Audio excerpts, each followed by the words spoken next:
मकान देखकर कभी अंदाजा मत लगाना कि ये अच्छा है कि बुरा है, श्रेष्ठ है कि श्रेष्ठ नहीं है।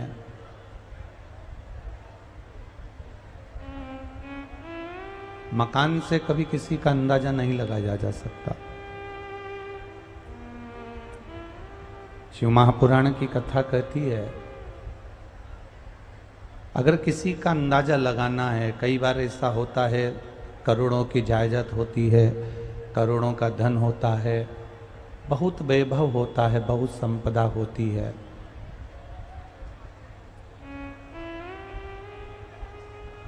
और वो वैभव, वो संपदा, वो घर, वो मकान जो 4 मंजिल का बना है, बंगला बना है, या बहुत अच्छा महल बना रखा है, और उसमें रहने वाले ही अगर ठीक ना हो, तो वो मट्टी का महल किस काम का है, उसकी कीमत किस काम की है।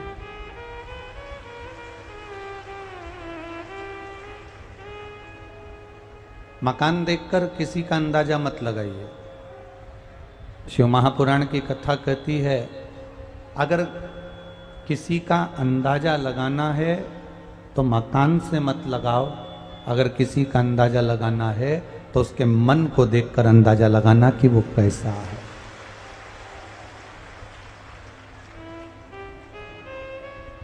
मकान से कभी अंदाजा नहीं लगता। मकान से कभी अंदाजा नहीं लगा सकते कि ये मकान में रहने वाला व्यक्ति कैसा है। इसका धन देखकर, उसका वैभव देखकर, उसकी संपदा देखकर अंदाजा नहीं लगा सकते। पर शिव महापुराण की कथा कहती है, किसी का मन देखकर, किसी का चित्त देखकर, उसका व्यवहार देखकर अंदाजा लगाया जा सकता है कि व्यक्ति कैसा है।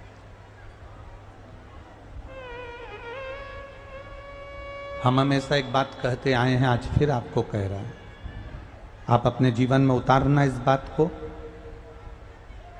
किसी धनपति के घर में शादी हो,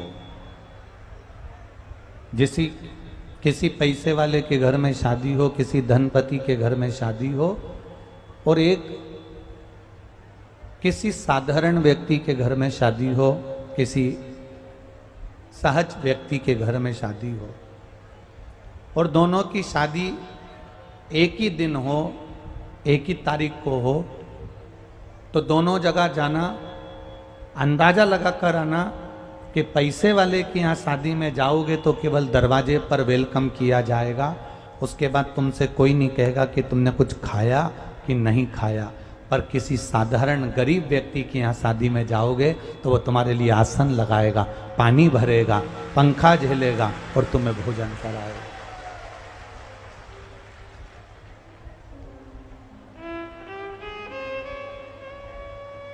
एक साधारण व्यक्ति में उसकी नम्रता, ऐसा नहीं कि धनपति में नम्रता नहीं होती या पैसे वालों में नम्रता नहीं होती। हम ये नहीं कहते कि पैसे वालों में नम्रता नहीं होती, होती है। पर यदि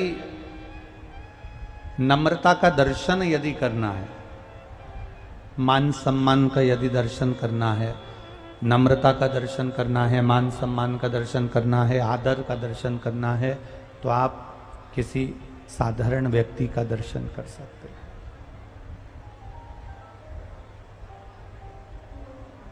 एक बात आपसे पूछेंगे, एक बात का अंदाजा आप लगाइएगा। राम जी के मंदिर में 56 भोग लगते हैं, भगवान कृष्ण के मंदिर में 56 भोग लगते हैं, भगवान विष्णु के मंदिर में 56 भोग लगते हैं, ब्रह्मा जी के मंदिर में 56 भोग लगते हैं, देवी जी के मंदिर में 56 भोग लगते हैं। पर कभी आपने सुना कि भोलेनाथ जी के मंदिर में 56 भोग लगा? जम के बोलो जरा, कभी सुना है आप लोगों ने कि भगवान शंकर के मंदिर में कहीं 56 भोग लगा, शिव जी के मंदिर में कहीं 56 भोग लगा?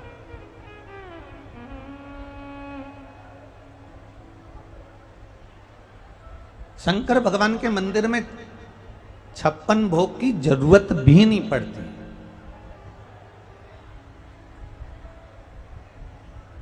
कारण क्या है? शिव जी के मंदिर में 56 भोग क्यों नहीं लगता?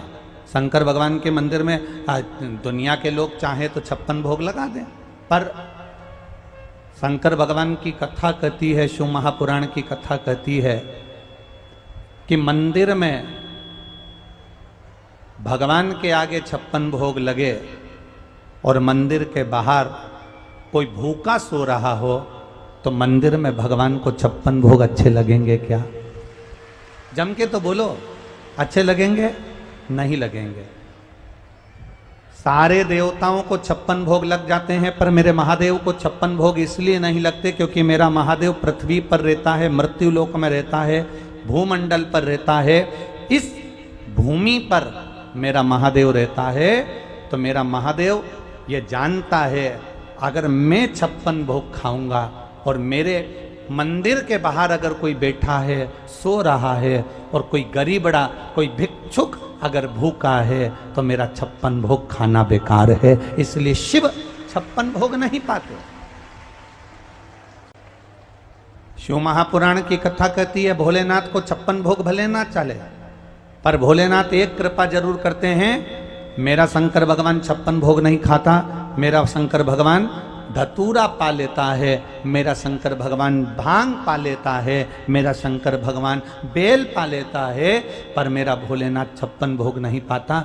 इतना जरूर है कि तुमको जो शंकर के मंदिर जाता है, शिव जी को एक लोटा जल चढ़ाता है, शंकर का गुणगान करता है, शिव की स्तुति करता है, शंकर की कथा को जो सुनता है, मेरा भोलेनाथ उसको 56 भोग जिंदगी में एक बार जरूर खिला देता है, पर खुद नहीं खाता। मेरा ओघड़दानी, मेरा तरकालदर्शी, मेरा कैलाशी, मेरा अविनाशी शिव सहज रहता है, उसको तुम्हारे 56 भोग की जरूरत नहीं पड़ती। आप लगाओ, आपकी मर्जी पड़े, जिन जिन को 56 भोग लगाओ, पर मेरे महादेव को 56 भोग की जरूरत नहीं है। अगर मेरा महादेव प्रसन्न होता है, अगर मेरा महादेव को कुछ प्रिय है, तो तुम्हारे 56 भोग प्रिय नहीं है।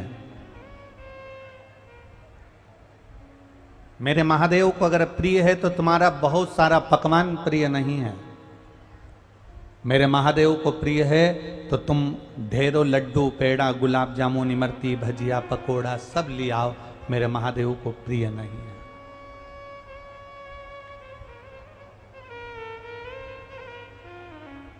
आप अपने लिए कितना भी 56 भोग जमाओ, ये गोस्वामी जी से पूछना जो कथा करवा रहे हैं, या जिस अग्रवाल धर्मशाला में हम रुके हैं, जिस अग्रवाल भवन में हम रुके हैं, धर्मशाला में हम रुके हैं, उस भवन में जो भंडारी भोजन बना रहा है उससे पूछना, हम चले जाएं उसके बाद पूछना कि वो इतना सारा भोजन बनाते हैं, क्या सीहोर वाले गुरुजी उतना भोजन उनके भंडार गृह का लेते हैं? हमारा ब्राह्मण खुद एक मूंग की दाल बना देता है, एक हरी सब्जी पालक या लौकी या तुरई या गिलकी बना देता है, और 2 रोटी सुबह की हो जाती है, 1.5 रोटी शाम की हो जाती है, और पकवान पूरा हो गया, समझ लो। ये आनंद था। आपने कितनी रबड़ी बनाई, आपने कितना लड्डू बनाया, आपने कितना सामान लेकर आए, आप कितना पकवान बना रहे हो, हमें उससे कोई मतलब नहीं। हमारी 2 रोटी भली, मूंग की दाल भरी और एक सब्जी भरी, बस उतना हो। और हमारा जो ब्राह्मण देव भोजन बना दे, बस वो 2 रोटी प्रेम की जो पाई, उसका सुख दूसरा।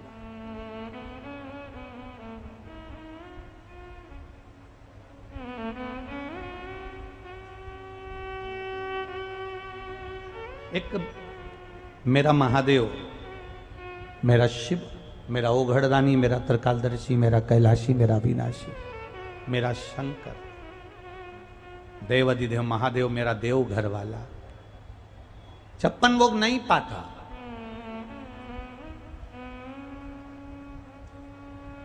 उसका एक नियम है, मैं 56 भोग खाऊंगा और मेरे मंदिर के बाहर अगर कोई भूखा सो रहा है तो मेरा 56 भोग खाना ठीक नहीं है। मेरा महादेव कहता है मैं भांग खा लूंगा, मैं धतूरा खा लूंगा, मैं बेल खा लूंगा, मैं बेल का फल पालूंगा, पर 56 भोग तुम्हारे भाग्य में लिख दूंगा, तुम्हारी किस्मत में लिख दूंगा कि तुम पाओ, तुम आनंद पाओ, तुम सुख पाओ।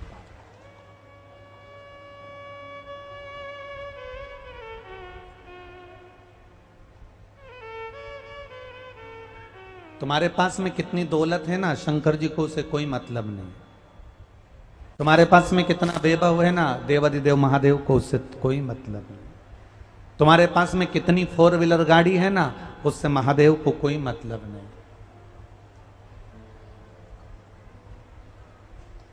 महादेव को अगर मतलब है तो केवल तुम्हारी भक्ति से मतलब है, केवल भक्ति।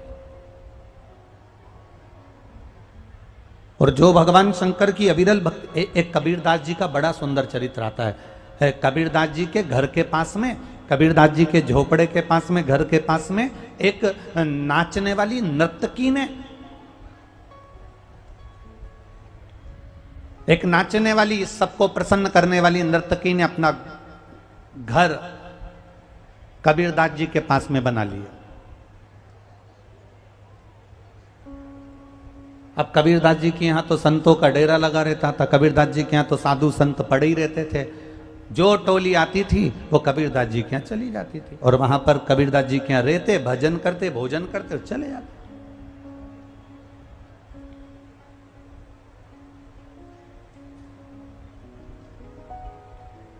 कबीरदास जी के यहाँ पड़े हैं संत साधु, भजन कर रहे हैं, कीर्तन कर रहे हैं, मंत्र जाप कर रहे हैं, भजन कर कर चले जाते।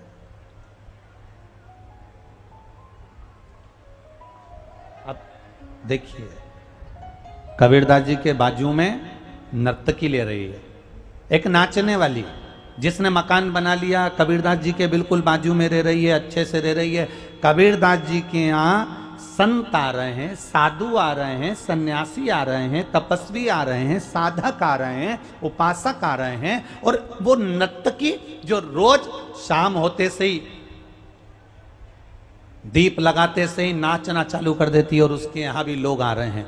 कबीरदास जी के यहाँ साधु सन्यासी संत महात्मा आते हैं और नर्तकी के यहाँ उसके जो चाहने वाले हैं, उसके नृत्य को देखने वाले, उसके स्वरूप को देखने वाले आते हैं। भीड़ उसके यहाँ भी है, भीड़ इसके यहाँ भी है।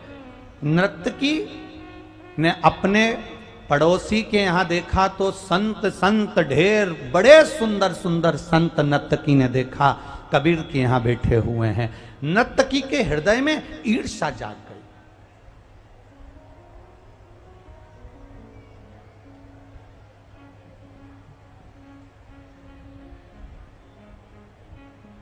जिसके अंदर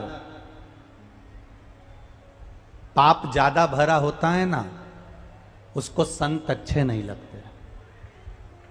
जिसके अंदर पाप ज्यादा भरा होता है उसको शिव महापुराण अच्छी नहीं लगती। जिसके अंदर पाप ज्यादा भरा होता है उसको मंदिर अच्छा नहीं लगता। जिसके अंदर पाप ज्यादा भरा होता है उसको भगवान का भजन अच्छा नहीं लगता। जिसके अंदर पाप ज्यादा भरा होता है उसको धर्म और भगवान की भक्ति अच्छी नहीं लगती। कैसे अच्छी नहीं लगती? अंदाजा लगाना। पाप बढ़ता है तो भगवान अच्छा नहीं लगता, प्रवचन अच्छे नहीं लगते, शिव पुराण अच्छी नहीं लगती, शंकर मंदिर जाना अच्छा नहीं लगता, लोगों की सीख देना अच्छा नहीं लगता, कोई आपको समझाए आपको अच्छा नहीं लगता। जब पाप बढ़ता है तो अच्छे कार्य अच्छे नहीं लगते। उसी तरह जैसे पाप बढ़ा तो कथा भागवत सत्संग भजन संत मंदिर अच्छे नहीं लगते, उसी तरह जैसे पाप बढ़ने पर ये अच्छे नहीं लगते, उसी तरह शरीर में ताप बढ़ने पर, ताप मतलब बुखार, शरीर में जब बुखार आता है, ताप बढ़ता है, तो ईमानदारी से बोलो भोजन अच्छा लगता है क्या? जम के बोलो जरा, भोजन अच्छा लगता है? नहीं। पाप बढ़ता है तो भजन अच्छा नहीं लगता, ताप बढ़ता है, बुखार बढ़ता है, बहुत ज्यादा फीवर जब बढ़ता है तो भोजन अच्छा नहीं लगता। और ध्यान रखना, जिस दिन तुम्हें शिव पुराण अच्छी ना लगे, जिस दिन तुम्हें भजन अच्छा ना लगे, जिस दिन तुम्हें कोई मंदिर जाना अच्छा ना लगे, जिस दिन तुम्हें कोई सत्संग में जाए तो अच्छा ना लगे, जिस दिन तुम्हें कोई भगवान की भक्ति में डूबता हुआ अच्छा ना लगे, समझ लेना कि तुम्हारे को पाप ज्यादा बढ़ गया। इसलिए हमारा मन कथा सत्संग भजन कीर्तन में नहीं लग रहा, हमारे स्मरण में नहीं लग रहा। जरूर मेरे जैसे ताप बढ़ता है तो भोजन छूट जाता है, बुखार बढ़ता है तो भोजन छूट जाता है, पाप बढ़ता है तो भजन छूट जाता है, पाप बढ़ता है तो शिव महापुराण छूट जाती है, पाप बढ़ता है सत्संग छूट जाता है, पाप बढ़ता है मंदिर छूट जाता है। उस नर्तकी ने ये मन में विचार करा कि मेरे यहाँ लोग कम आते हैं और इस कबीरदास जी के यहाँ ज्यादा जाते हैं, अंदर से पाप ज्यादा बढ़ गया। तो उस नर्तकी ने अपने चाहने वाले से कहा, लगा दे आग कबीरदास की कुटिया में।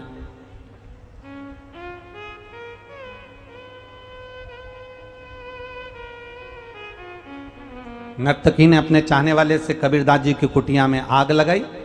कबीरदास जी की कुटिया धधक धधक कर जल रही थी। कबीरदास जी से किसी ने कहा, तुम्हारा मकान जल रहा है।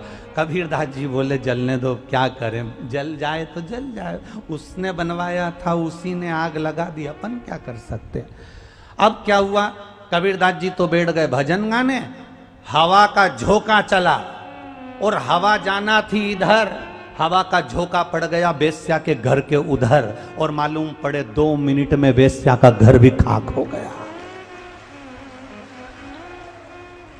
उस नर्तकी का घर भी खाक हो गया, उस वैश्या का घर भी खाक हो गया। वैश्या दौड़ती दौड़ती कबीरदास जी के पास पहुंची। कबीरा, कबीरा, बाबा जी, संत जी, गुरु जी, ये तो बताओ तुमने ये क्या कर दिया।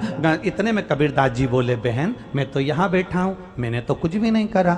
कबीरदास जी, तुम्हारे घर में आग लगी थी, मेरे घर में आग कैसे लग गई। कबीरदास जी कहते हैं, मालूम नहीं, पर इतना जरूर जानता हूं, तेरे यार ने मेरे यहां आग लगा दी और मेरे यार ने तेरे यहां आग लगा दी।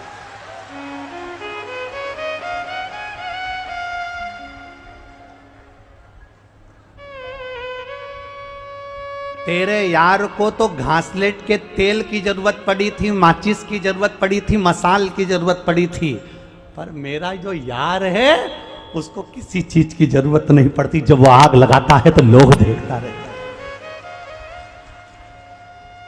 इतनी चाहत। कबीरदास जी ने नर्तकी से कहा, दुनिया के लोगों ने तेरा स्वरूप देखकर तुझे चाहा है, पर एक भक्त जो होता है ना, उसको भगवान कभी नहीं दिखता, उसके बाद भी वो उसको दिल से चाहता है। जो दिखता नहीं है ना, वो भी बिना देखे ही कुछ कमाल कर कर चला जाता है। वो आता है और कब कमाल करता है पता नहीं। एक पत्र आया है, देख,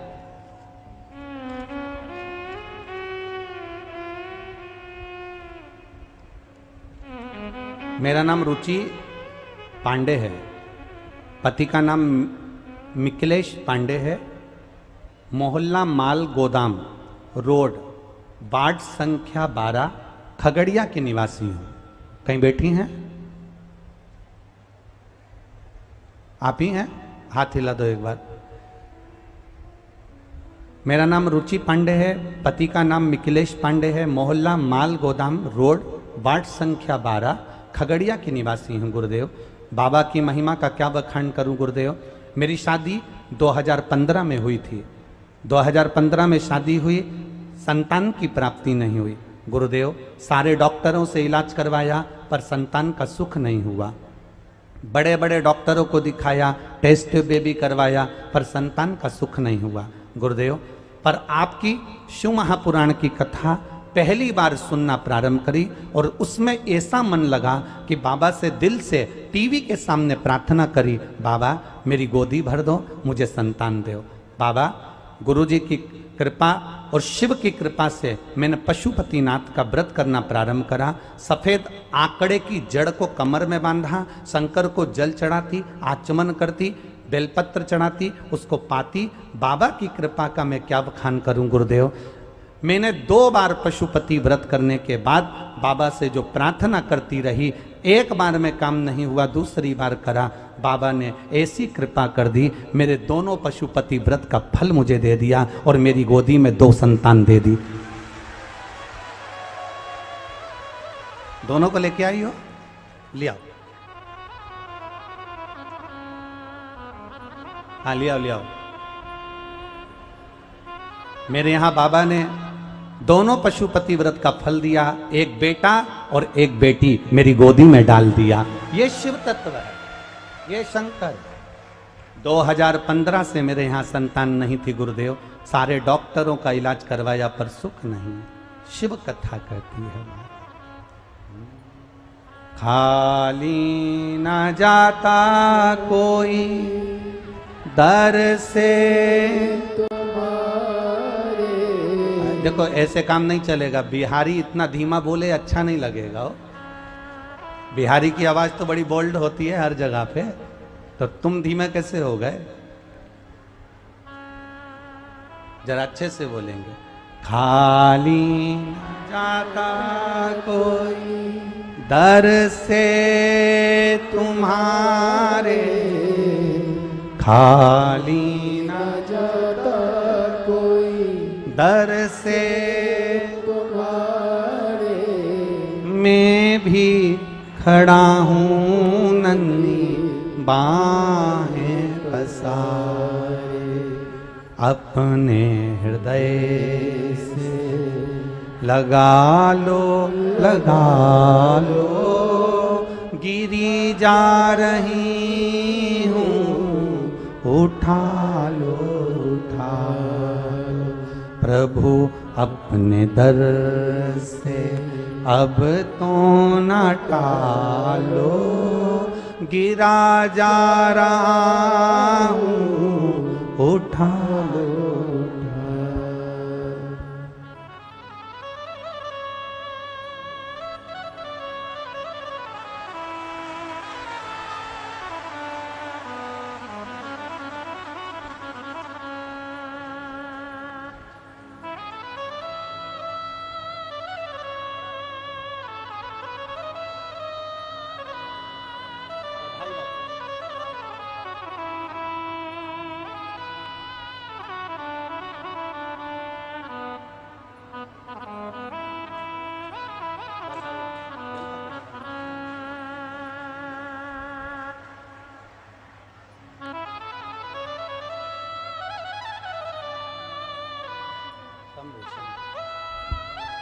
एक बार जोरदार ताली बजाएं।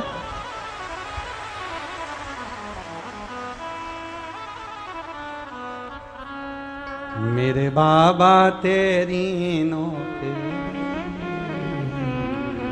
सबसे बढ़िया है, सबसे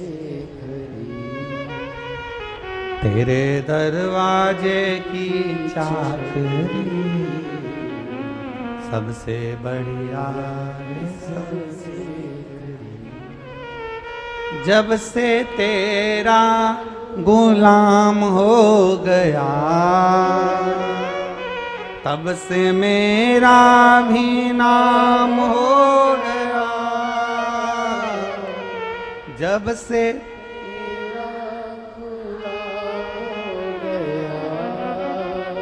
तब से मेरा भी नाम हो गया। वरना वो कात क्या थी मेरी,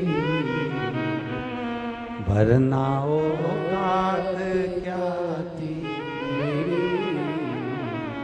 सबसे बढ़िया सबसे खरी, भोले बाबा तेरी नौकरी सबसे बढ़िया है, सबसे खरी। हम देवाधिदेव महादेव से प्रार्थना करें, हम शिव की भक्ति करें, हमारा विश्वास पक्का होगा तो ये निश्चित है मेरा देवाधिदेव महादेव थोड़ा नहीं देता। देवता देते हैं पल्ला झाड़ कर, और महादेव देता है छप्पर फाड़ कर, वो कम नहीं देता, कम कभी दिया ही नहीं उसने। उसकी भक्ति का बल बढ़ा है, उसका विश्वास बढ़ा है। याद रखिए,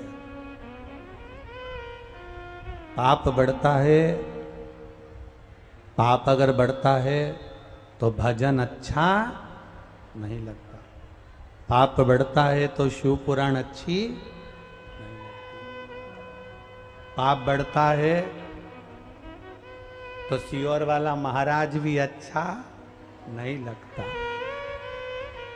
समझ लेना कि पाप थोड़ा ज्यादा बढ़ गया है, इसलिए सत्संग भजन संत कीर्तन स्मरण अच्छा नहीं लगा। जांच करो अपने शरीर की।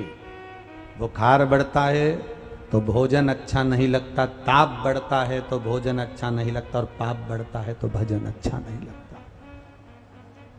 करिए।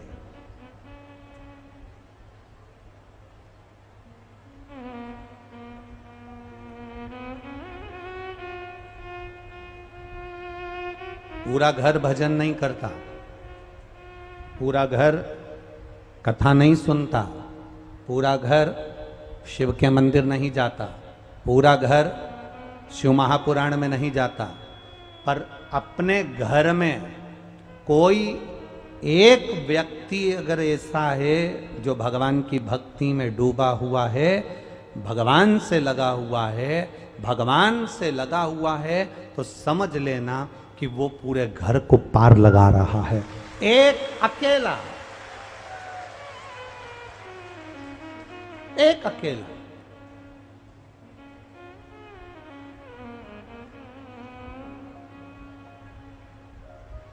किसी ने कहा, गुरुजी आप कहते हो कि शिव महापुराण की कथा सुनने वाले, शंकर का भजन करने वाले, शिव महापुराण कथा श्रवण करने वाले, शंकर के मंदिर में जाने वाले, शिव जी पे एक लोटा जल चढ़ाने वाले, इनकी 71 पीढ़ी तर जाती है। आप कह रहे हो 71 पीढ़ी तर जाती है, हम कह रहे हैं हाँ शिव महापुराण वर्णन करती है, उसमें क्या दिक्कत है? ऐसा होता है? हमने कहा एक बात बताओ, तुम्हारे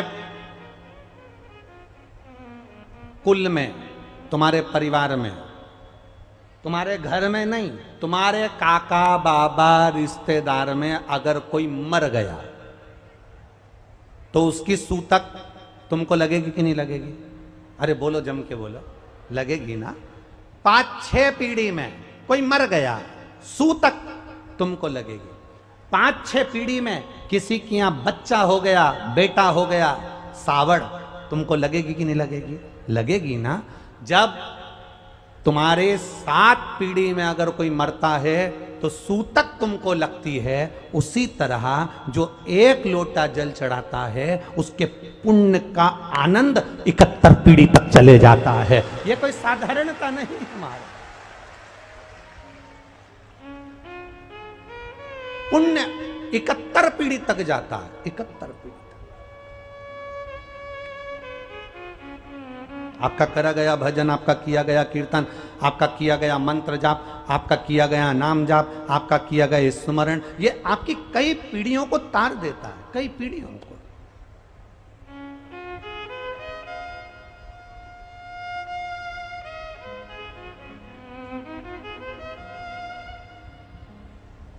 अगर तेरे यार ने मेरे घर में आग लगाई तो मैं जिसका भजन करता हूं वो भी तो मेरा यार है, और वो कोई हल्का फुल्का यार नहीं है, साधारण नहीं है। तेरा यार तो माचिस से आग लगाता है, वो माचिस भी नहीं पकड़ता, केवल नेत्र से देख लेता है और आग लगा देता है। वो कोई साधारण नहीं है। अकाल मृत्यु वो मरे जो काम करे चंडाल का, और काल उसका क्या बिगाड़े जो भक्त हो महाकाल का।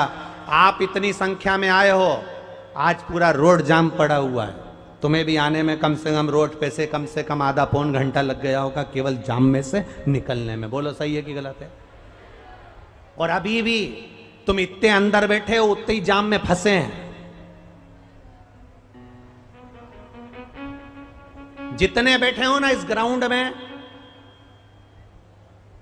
उससे कम से कम 50% रोड में, ऑटो में, रिक्शे में, बस में, गाड़ियों में, ट्रैक्टर में, ट्राली में, ट्रैफिक में फंसे हुए उतने।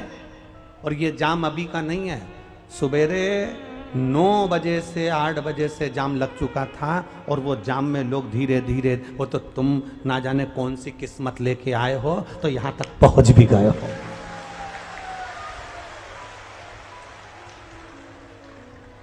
पूरा हाईवे जाम पड़ा हुआ है, पूरा हाईवे।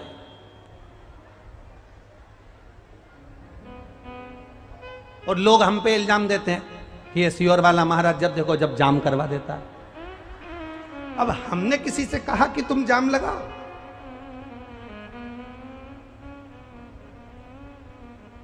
अरे भाई, कल युग में शिव युग आया है, महादेव ये तेरा रचाया।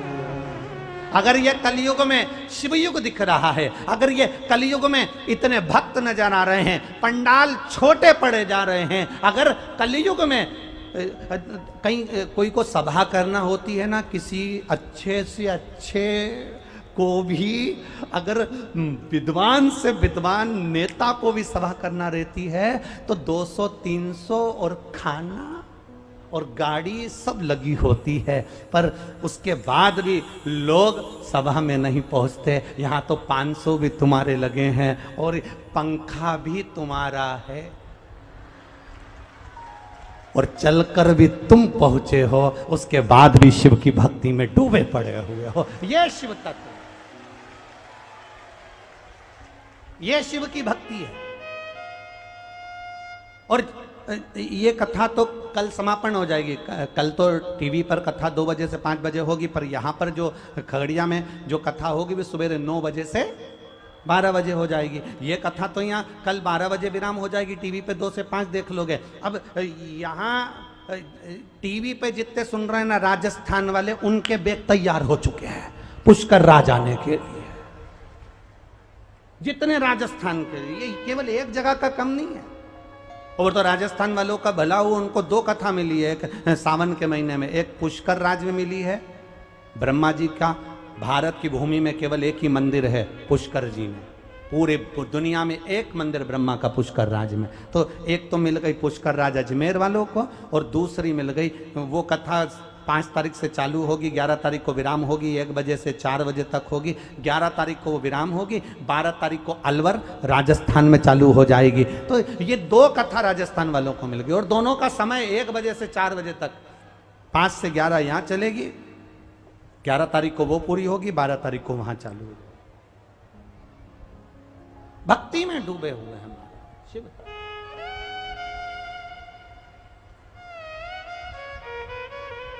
महाराज, मकान देखकर किसी का अंदाजा मत लगाना। मकान तो किसी का भी अच्छा हो सकता है, बंगला किसी का भी सुंदर हो सकता है। सुंदरता बंगले से नहीं होती, सुंदरता मकान से नहीं होती, सुंदरता अपने दिल से, मन से होती है कि उसके मकान में रहने वाले व्यक्ति कैसे। मकान में रहने वाला व्यक्ति कैसा है। दिन भर गाली बके, दिन भर अपशब्द कहे, दिन भर ताने दे, जब देखो जब पत्नी को चिल्लाए, पति को चिल्लाए, आपस में माता पिता को चिल्लाए, रिश्तेदारों को चिल्लाए, अपशब्द बोले, ताने दे, जब देखो जब अहंकार में, जब देखो जब नशे में, जब देखो जब क्रोध में रहे, तो बंगला किस काम का, अटारी किस काम की, 50 लाख की गाड़ी किस काम की, अगर वाणी ठीक नहीं है।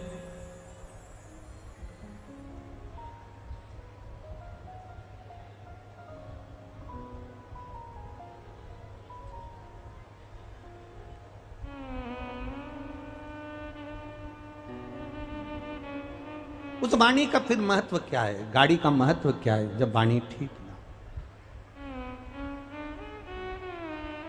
शिलाद मुनि जिसने शिव जी से वर प्राप्त करा था और शंकर भगवान को ले जाकर नंदी ने जहां छोड़ दिया था, नंदी ने जहां छोड़ दिया, शिलाद मुनि को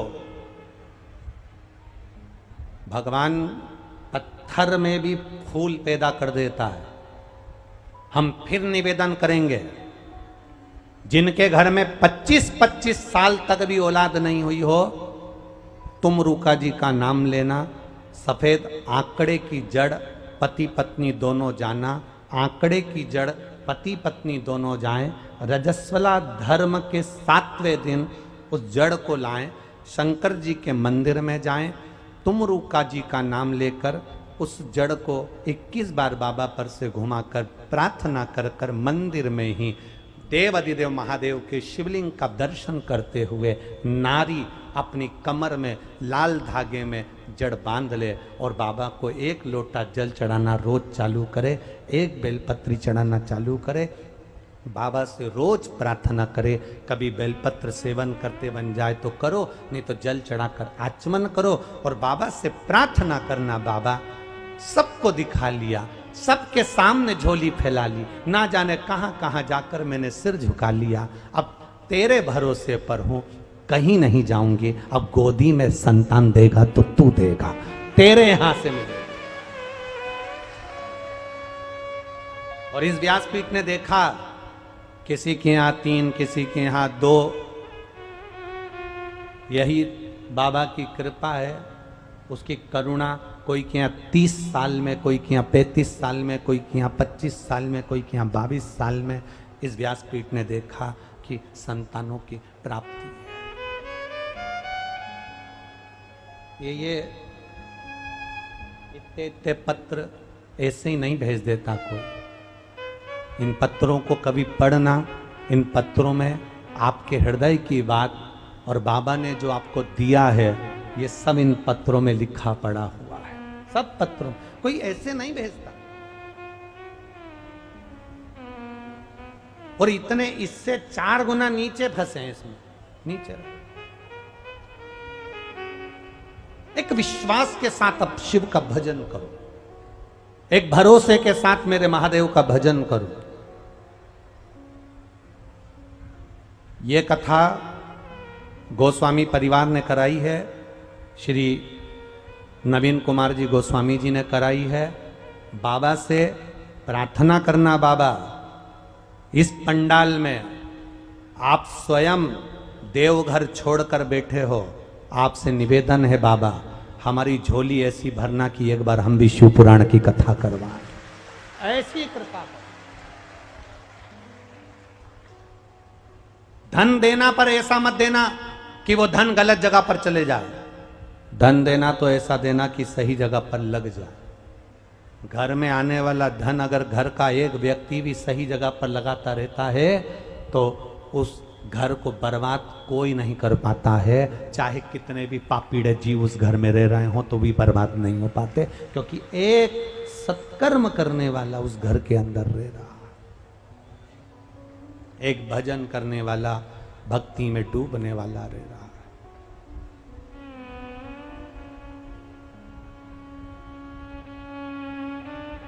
शिलाद जिसकी शादी नहीं हुई, पत्नी नहीं है, उसके बाद महादेव से कह रहे हैं कि मुझे औलाद दो, मुझे संतान दो।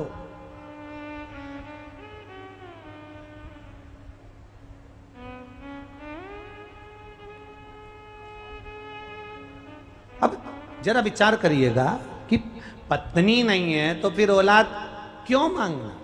पर पूर्वजों ने कहा है कि हमारा उद्धार कैसे होगा, हमारा कल्याण कैसे होगा, इसलिए हमें संतान दो बाबा, संतान दो बाबा, कृपा करो संतान दो। अब शिवजी तो नंदी को पहले ही वचन दे चुके थे कि प्रदोष के दिन, प्रदोष काल में मुझे जहां तू खड़ा कर देगा और मैं चारों तरफ दृष्टि फेरूंगा, जितने लोगों पर मेरी दृष्टि पड़ जाएगी, जो वो मांगेंगे उनको वो प्राप्त हो जाएगा। अब बाबा को ये नहीं मालूम कि इसकी तो शादी नहीं हुई, इसकी तो पत्नी नहीं है, तो भी बाबा ने देखा प्रदोष का दिन था, प्रदोष काल था, मैंने दृष्टि दे दी, मतलब अब भले तेरी पत्नी नहीं है पर तेरे यहां संतान आएगी, कहीं से भी आए तेरे यहां औलाद आएगी, निश्चित है।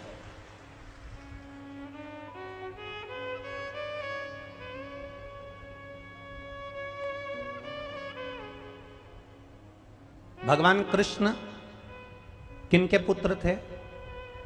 बोलो जम के। देवकी और वो बोलो जम के बोलो जरा। देवकी और वसुदेव जी के। गोदी में किसके गए?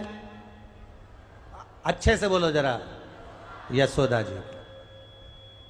यशोदा ने ऐसा कौन सा पुण्य करा था जो उसकी गोदी में गए? कारण क्या था? पुत्र जब देवकी और वसुदेव के हैं तो गोदी में यशोदा जी के कैसे चलेगा? कभी किसी विद्वत जन से तुम्हें पूछना था कि ऐसा यशोदा जी ने पुण्य कौन सा करा था? यशोदा जी ने पुण्य करा अपनी जगह पर है, पर यशोदा जी की जो मां थी जिसका नाम था पाटला देवी। क्या नाम था? पाटला देवी। यशोदा जी की मां, नंदराय जी की सास।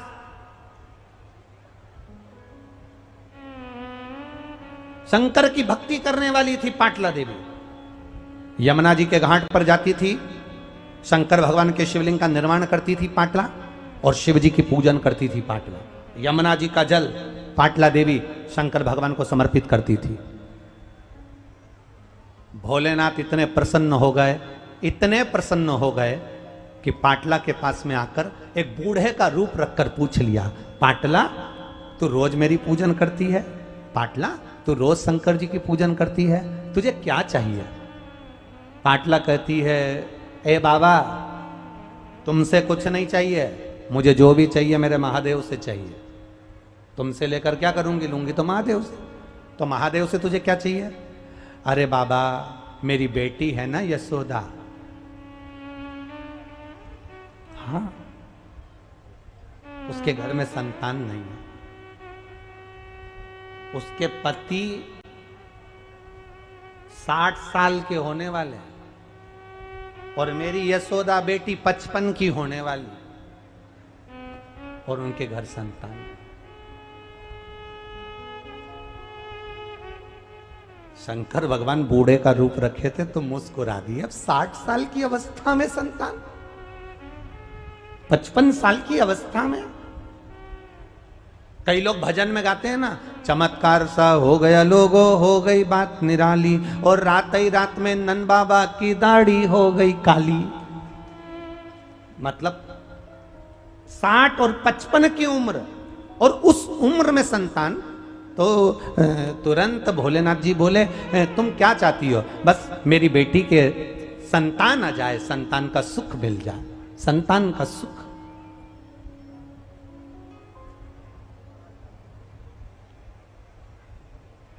अब इतने में बूढ़े भोलेनाथ जी ने कह दिया कि फिर तो तुम्हारे घर में कोई भी संतान आ सकती है, तो मैं आशीर्वाद दे दूं तुम्हारे घर में यशोदा जी के घर बेटी आ जाए। इतने में पाटला देवी बोली, अरे बाबा कहाँ की बात कर रहे हो, बेटी आ जाए? हाँ, हम मना नहीं करते बेटी आ जाए, पर बेटी आए पर बेटा आए। अब दोनों, शंकर जी भी भिड़ रहे और वो पाटला देवी भी भिड़ रहे। शिव जी ने मन में सोच लिया, मेरे मुख से निकला है बेटी आएगी, और इसने बेटा मांगा है तो बेटी की जगह बेटा भी आएगा, निश्चित है। शिव जी ने कह दिया, बूढ़े का रूप रखकर आए मेरे देवाधिदेव महादेव ने कह दिया, तुम्हारी बेटी यशोदा को कह दो सावन के महीने में शंकर भगवान पर 1 लोटा जल चढ़ाना प्रारंभ करे, और सावन की जैसे ही पूर्णिमा आए उस पूर्णिमा पर संतों को भोजन कराए, उस भोजन में खीर और मालपुआ खिलाए, बस संतान आएगी। अब संत सारे के सारे नोते गए, नंद बाबा ने सबको भोजन करने बुलाया, भोजन करने बुलाया तो खीर मालपुआ बनाया, खीर मालपुआ बनाया तो नंद बाबा सबको मालपुआ परोस रहे थे। इतने में यशोदा जी अच्छा लंबा घूंघट करके, इतना इतना घूंघट कर कर यशोदा जी भी खीर की बाल्टी लेकर आ गई और संतों को खीर परोसने लगी। यशोदा जी के हाथ में चूड़े भरे हुए थे, पांव पैजनिया, पांव में बिच्छुड़ी, सिर में सुंदर फूल के गुच्छे। यशोदा का पल्लू ढका था, संतों ने चेहरा नहीं देखा। और संत भोजन करते करते इतने में संतों ने देखा नंद बाबा की तो बाल सफेद हैं, दाढ़ी सफेद हैं, ये नंद बाबा के छोरे की पत्नी दिख रही है, इसलिए इतना घूंघट करी है। तो सारे संतों ने कहा अपन ने इनके घर का खाया है, आशीर्वाद तो देना पड़ेगा। तो सारे संतों ने मिलकर एक साथ आशीर्वाद दे दिया, पुत्र भव। एक लोटा जल, सारी समस्या हल। सारे संतों ने आशीर्वाद दे दिया, पुत्र भव। इतने में यशोदा जी ने अपना पल्लू ऊंचा कर दिया। जो ऊंचा करा तो सारे बाबा होन आपस में बात करने लगे, रे ये भी डोकरी है, ये भी बूढ़ी है। नंद बाबा के बाल सफेद, इसके भी पूरे सफेद हैं, ये भी बूढ़ी, और अपन ने आशीर्वाद दे दिया, पुत्र भव। इतने में दूसरा संत खीर खाते खाते बोल रहा था। अब लोग पहचाने तो नहीं कि कौन था। खीर खाते खाते बोला कि कोई बात नहीं, भोजन करते करते अपन ने आशीर्वाद दिया है और इसने एक लोटा जल चढ़ाया है। अपन ने कहा पुत्र भव, तो बुढ़ापे में भी पुत्र आएगा, देगा तो महादेव देगा, कोई देगा तो महाकाल राजा देगा, शिव देगा, शंकर देगा। और हुआ, बेटी हुई, बेटा हो गया। रात को हुई थी बेटी, वसुदेव जी लेकर चले गए और वसुदेव जी ने अपना पुत्र यशोदा जी की गोद में डाल दिया। कभी विचार करना कि पुत्र की प्राप्ति कैसे हो गई, आखिर ऐसा क्या पुण्य करा था। पुण्य था सावन के महीने में एक लोटा जल शंकर भगवान को चढ़ाती रही और पूर्णिमा के दिन ब्राह्मण का भोजन करा दिया, संतान प्राप्ति गोदी में हो गई। वो शिव है, शिव सहज नहीं है। शिलाद मुनि तेरी पत्नी नहीं, शंकर भगवान ने मन में सोचा इसकी पत्नी नहीं, पर मेरे मुख से निकल गया कि तेरे यहां संतान होगी।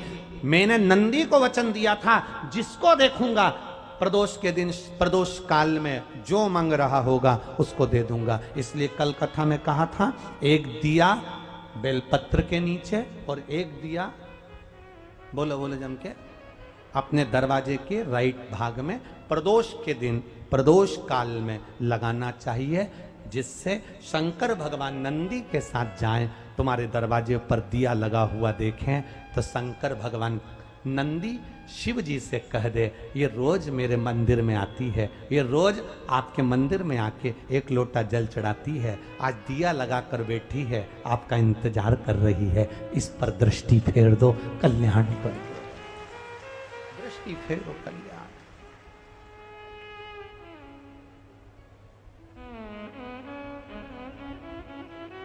दिया लगाना मतलब प्रतीक्षा करना, दिया लगाना मतलब बाट जोना, दरवाजे पर दीप लगाना मतलब हम इंतजार कर रहे हैं बाबा का, हम बाबा का इंतजार।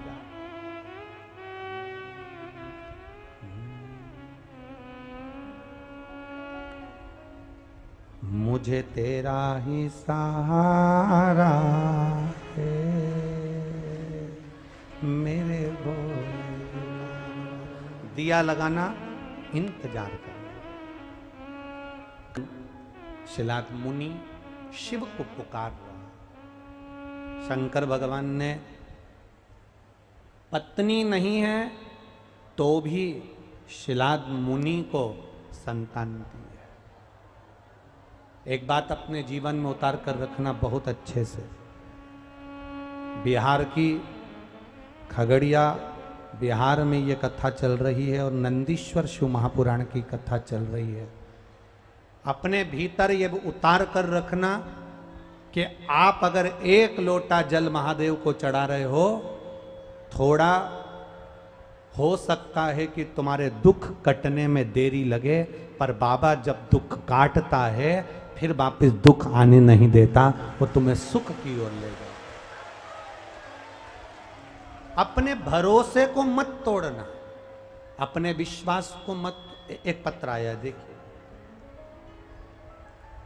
मनोज कुमार सिंह, ग्राम सोमनी, सोमनी है कि रोमनी है, सोमनी, प्रखंड सूर्यगढ़, जिला लखीसराय। लखीसराय बिहार में ही है, है? आओ, कहीं बैठे हैं? कहीं बैठे हो तो हाथ हिलाइएगा। मनोज कुमार सिंह, ग्राम सोमनी, प्रखंड सूर्यगढ़, जिला लखीसराय से हैं। कहीं बैठे हो तो दोनों हाथ ऐसे हिला दो एक बार।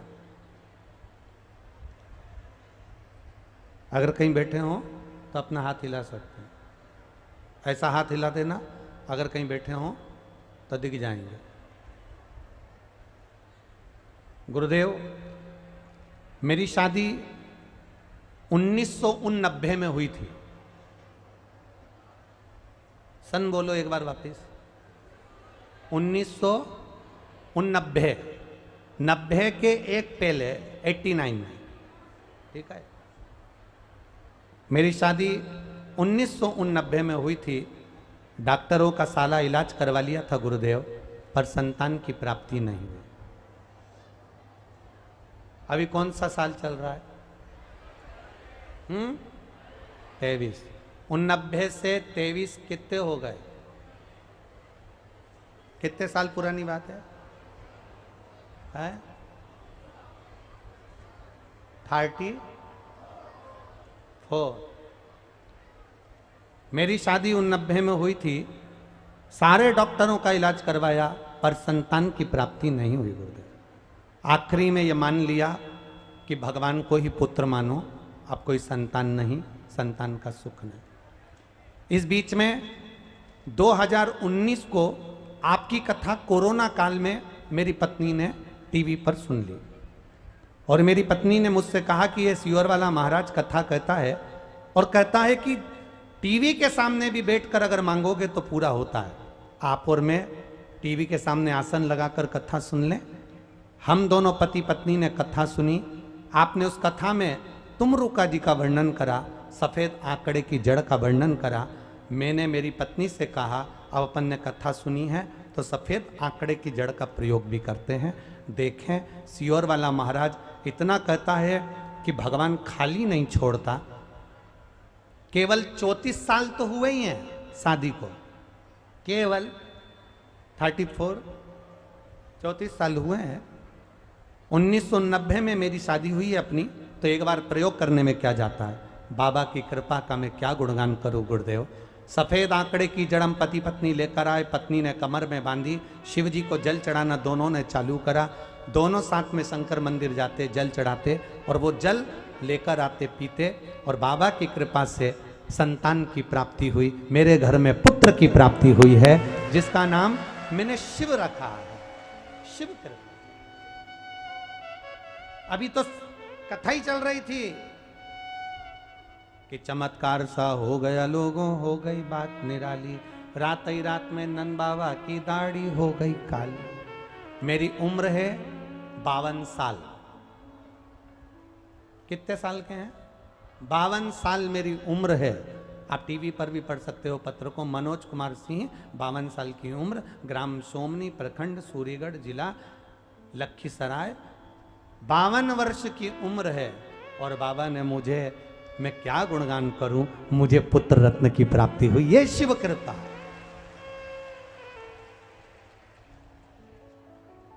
ओ घड़ी है वो। लोग कहते हैं क्या 30 साल में शादी के बाद 30 साल शादी के हो जाए क्या संतान हो जाएगी? 35 साल शादी के हो जाए क्या संतान हो जाएगी? 22 साल शादी के हो गए, सारे डॉक्टरों को दिखा लिया, सबका इलाज करवा लिया। बस दिक्कत तुम्हारे साथ एक है, तुम डॉक्टर पर तो भरोसा करते हो, पर मेरे कुबेर भंडारी पर भरोसा नहीं कर पाते। दिक्कत यहां।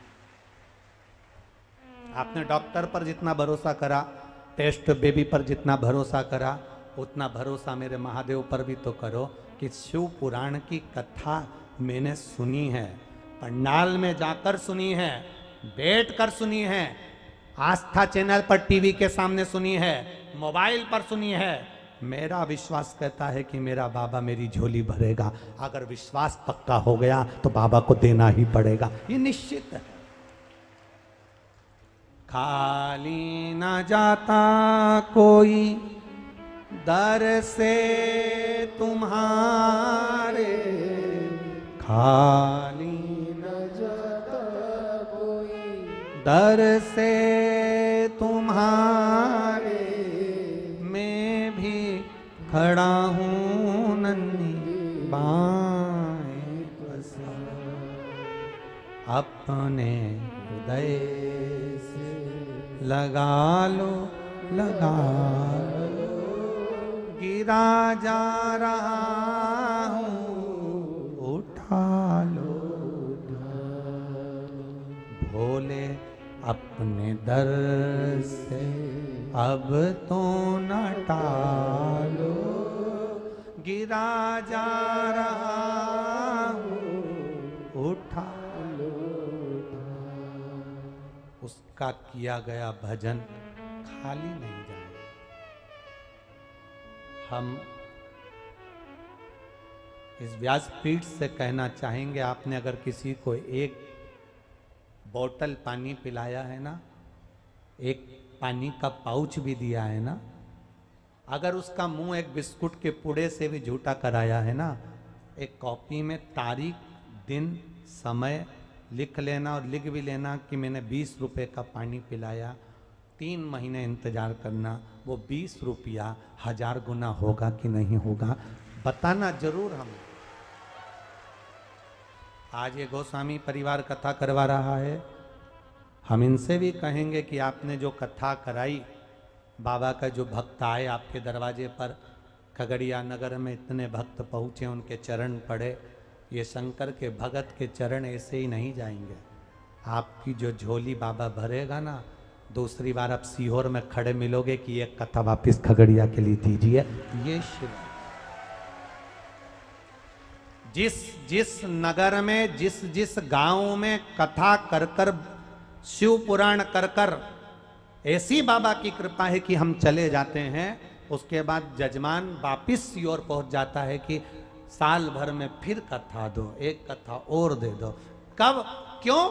क्योंकि बाबा इतना दे देता है कि वो लुटाने को फिर तैयार हो जाता है। ये शिव तत्व, ये शंकर, ये उग्र।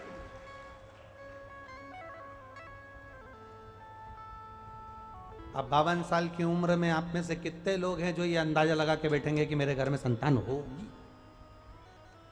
अंदाजा लगा सकते हो कि 52 साल की उम्र में भी ये विचार कर लोगे कि संतान होगी? जो दुनिया नहीं देती वो मेरा महादेव देता है। शिलाद मुनि के घर में पत्नी नहीं है तो संतान दे रहा, नहीं है औलाद, नहीं, उसकी पत्नी नहीं है, घर में धर्म पत्नी नहीं है तो भी देगा। शिलाद सुबह जब तुम उठोगे, शिव मंदिर जाओगे, शिवालय में जब जल चढ़ाकर तुम वापिस लौट रहे होगे, भूमि को तुम बोने के लिए खोदना, उसमें से एक बेटे का जन्म होगा, वो बेटा साधारण नहीं होगा, मेरा ही अंश तुम्हारी उस भूमि से प्रकट होकर तुम्हें प्राप्त हो जाएगा। अब शिलाद मुनि के मन में एक प्रश्न खड़ा हो गया, शिलाद मुनि के मन में एक प्रश्न आ गया, महादेव क्या आप जमीन से जन्म ले लोगे? आप कह रहे हो कि मेरा एक अंश जमीन से प्रकट हो जाएगा, क्या आप जमीन से जन्म ले लोगे? क्या आप पृथ्वी से जन्म ले लोगे? शंकर भगवान ने कहा, सुन शिलाद, शायद तुझे मालूम नहीं है, भगवान विष्णु पृथ्वी पर अपना पांव नहीं रखते थे। क्यों?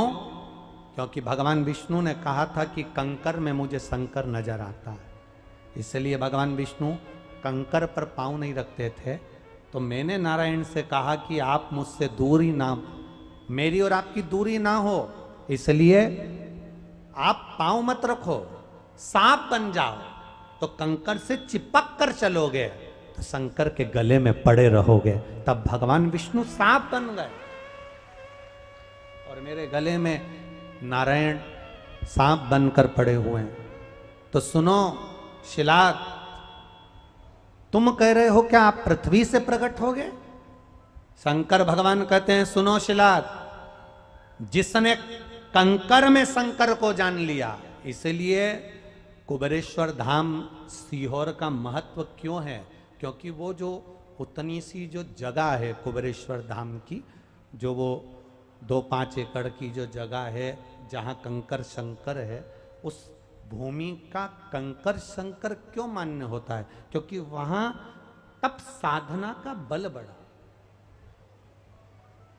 तब साधना का बल बढ़ा।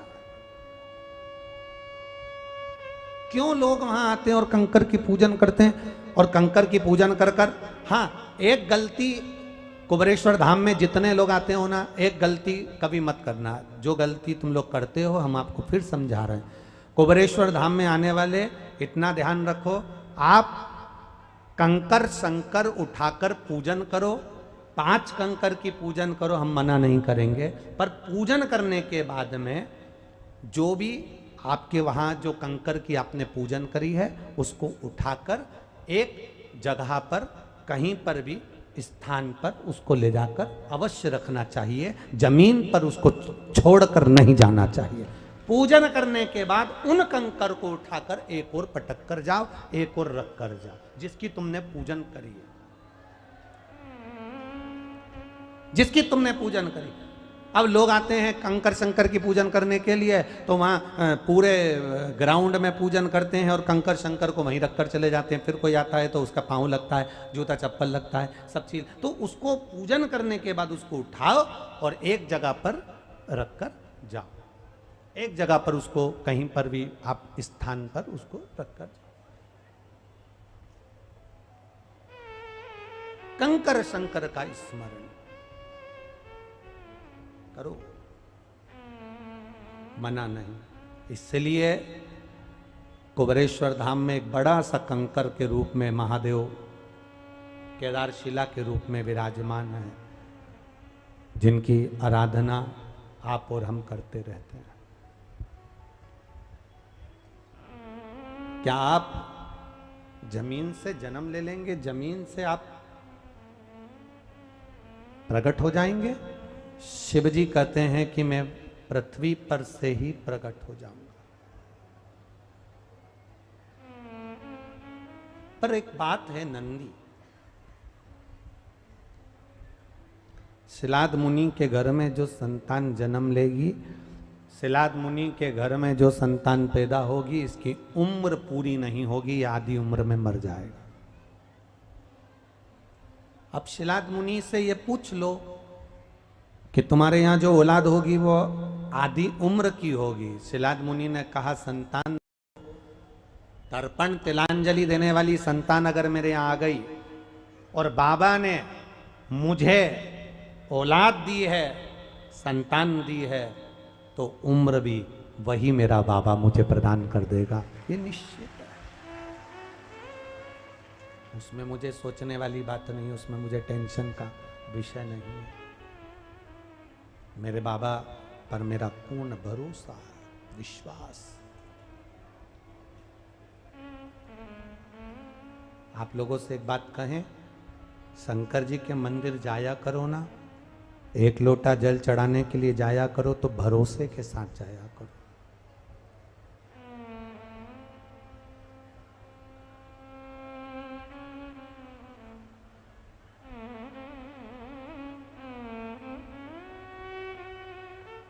भोलेनाथ दया करना,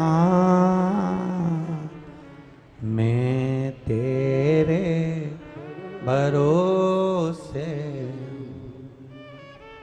मेरे बाबा दया करना, मैं तेरे भरोसे, ना घर के भरोसे, ना परिवार के भरोसे। आप भी बोलो, ना घर के,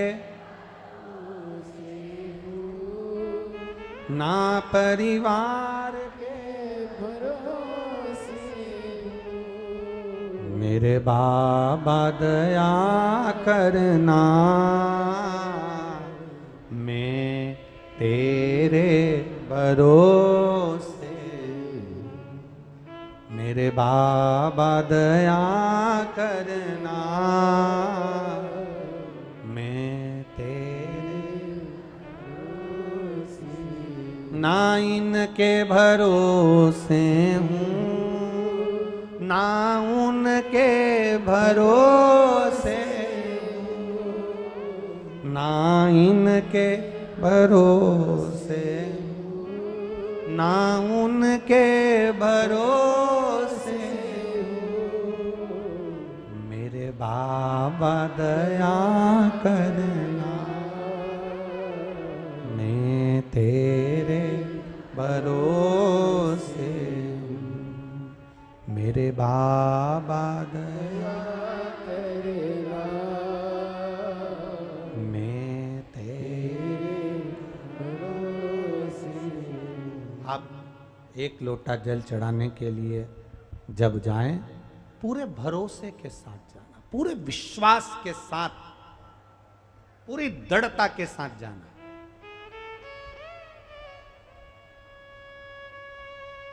नौकरी की तैयारी कर रहे हो, खूब अच्छी पढ़ाई करना और बाबा के ऊपर जल चढ़ाने जाना। एग्जाम देने जाना, पूरी पढ़ाई कर कर लोटा भर के जल चढ़ाकर बाबा से कहकर जाना, तेरे भरोसे जा रहा हूं। 4 साल से तैयारी कर रहा था, नहीं हुआ। सीहोर वाला महाराज खूब चिल्ला चिल्ला के कहता है, विश्वास मेरे दिल में जागा है, तेरे प्रति जागा है, तू अगर कृपा करेगा ना तो मुझे विश्वास है खाली नहीं जाएगा, मेरी नौकरी जरूर लगेगी और तू लगाएगा। भरोसा पक्का कर कर जाना, जितना विश्वास। शिव पुराण करती क्या है? लोग कहते हैं शिव पुराण शिव पुराण, शिव पुराण करती क्या? विश्वास पक्का करती है, भरोसा। और आपके भरोसे को तोड़ने वाले बहुत मिलेंगे। मंदिर मत जाओ, पानी मत चढ़ाओ, जल चढ़ाने से क्या होता है, धतूरा चढ़ाने से क्या होता है, ये करने से क्या होता है, वो करने से क्या होता है। सीहोर वाला महाराज तो पागला है, उसमें तो अक्ल ही नहीं है, हर कुछ कथा वाचता है, उसने तो वेद पुराण शास्त्र ही नहीं पढ़ा, उसमें तो अक्ल ही नहीं है।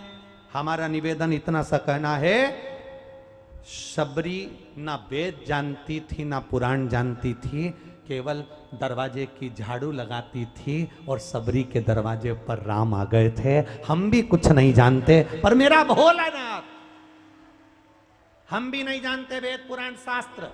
और आप जितने बैठे हो, आप में अगर कोई वेद शास्त्र पुराण जानने वाला हो तो उनके चरणों को मैं दंडवत प्रणाम करता हूं।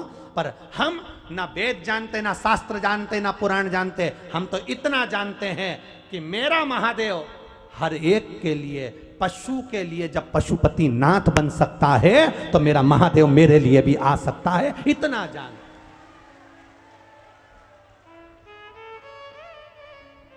संसार में बहुत विद्वान विद्वान पंडित है, बहुत विद्वान विद्वान लोग बैठे हैं, एक से बढ़कर एक कथावाचक बैठे हैं, एक से बढ़कर एक वक्ता बैठे हैं। उनके चरणों को दंडवत प्रणाम करता हूं, उनके चरणों को नमन करता हूं। मैं जानता हूं आप वेद जाने, पुराण जाने, शास्त्र जाने, सब कुछ जानते हैं, पर हम नहीं जानते। और ये भोले भक्त भोले के ये भी नहीं जानते, ये तो भगवान की भक्ति में ना जाने कैसे डूबे हैं। और मेरा महादेव सीधा है, भोला है, इसलिए उसका भक्त भी भोला है और वो भोले के साथ जिंदगी भर रहता है। भोला है। हम नहीं जाने ना वेद ना पुराण ना शास्त्र, कुछ नहीं जानते। हम तो इतना जानते हैं, बोल बम का नारा है। हम इतना जानते हैं कि बाबा एक सहारा, उसके सिवाय कुछ नहीं जानते।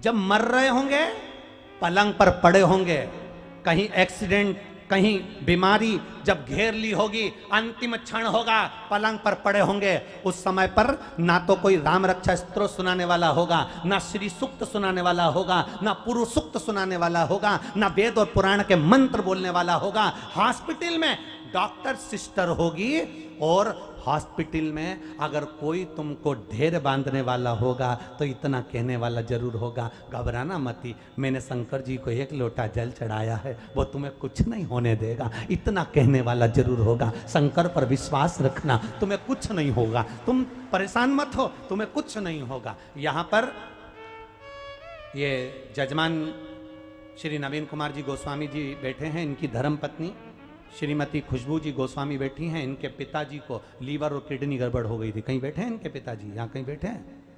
आप यहाँ जरा हाथ हिला दो एक बार। इनकी किडनी और लीवर खराब हो गए थे। डॉक्टर ने कह दिया था कि कुछ समय है इनके पास, डॉक्टर कह दिया है इसका कोई इलाज नहीं, लीवर किडनी सब डैमेज, सब खराब। और इनकी धर्म पत्नी ने 1 लोटा जल का महत्व समझा और चढ़ाया और दिया। दूसरी बार जांच कराने के लिए गए तो लीवर और किडनी काम करना चालू कर दी। ये जजमान पर, वो तो कल इन्होंने बताया, हमको मिलने आए तो बताया कि गुरुजी ऐसा, ये शिव तत्व। बैठिए बाबूजी, बैठिए। शिव शंकर की कृपा इसी को कर। मृत्यु की घड़ी पर सैया पर पड़े हो गए, हॉस्पिटल में पड़े हो गए, तकलीफ में हो गए, कष्ट में हो गए, तब कोई मंत्र देने के लिए नहीं आएगा, तब एक मंत्र काम करेगा, श्री शिवाय नमस्तुभ्यम नमः शिवाय, ओम नमः शिवाय, महामृत्युंजय मंत्र। या आपने जो कथा सुनी है आप दूसरे को समझा सकते हो। घबराना मती। क्या हो गया इसको? ये बीमारी हो गई, जल्दी जा 1 लोटा पानी शंकर जी को चढ़ाया। सबसे अच्छा उपाय, 1 लोटा पानी चढ़ा, जल्दी से पानी झेल के ला, इसके शरीर पे लगा, इसको थोड़ा सा दे दे, मेरे को विश्वास है इसको कुछ नहीं होगा, ये ठीक होकर आएगा और पूरा अच्छा होकर आएगा। ये शिव तत्व है। हम नहीं जानते वेद क्या है, पुराण क्या है, शास्त्र क्या है, तुम भी नहीं जानते। जितने बैठे हो आप में से कजन कितने होंगे ऐसे जो नहीं जानते, बस इतना जानते हैं कि मेरा बाबा मेरे साथ में है, बोल बम का नारा है, बाबा एक सहारा है, उसके सहारे जी रहा है, उसके बल पर जी रहा है, उसके शरणागति में जी रहा है।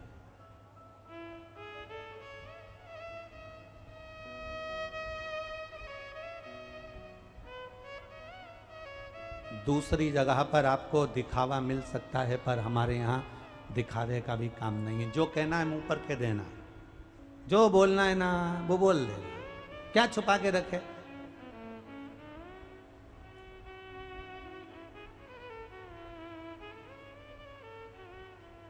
अब उसमें छुपाने वाली बात कौन सी है? क्या छुपाएं तुमसे?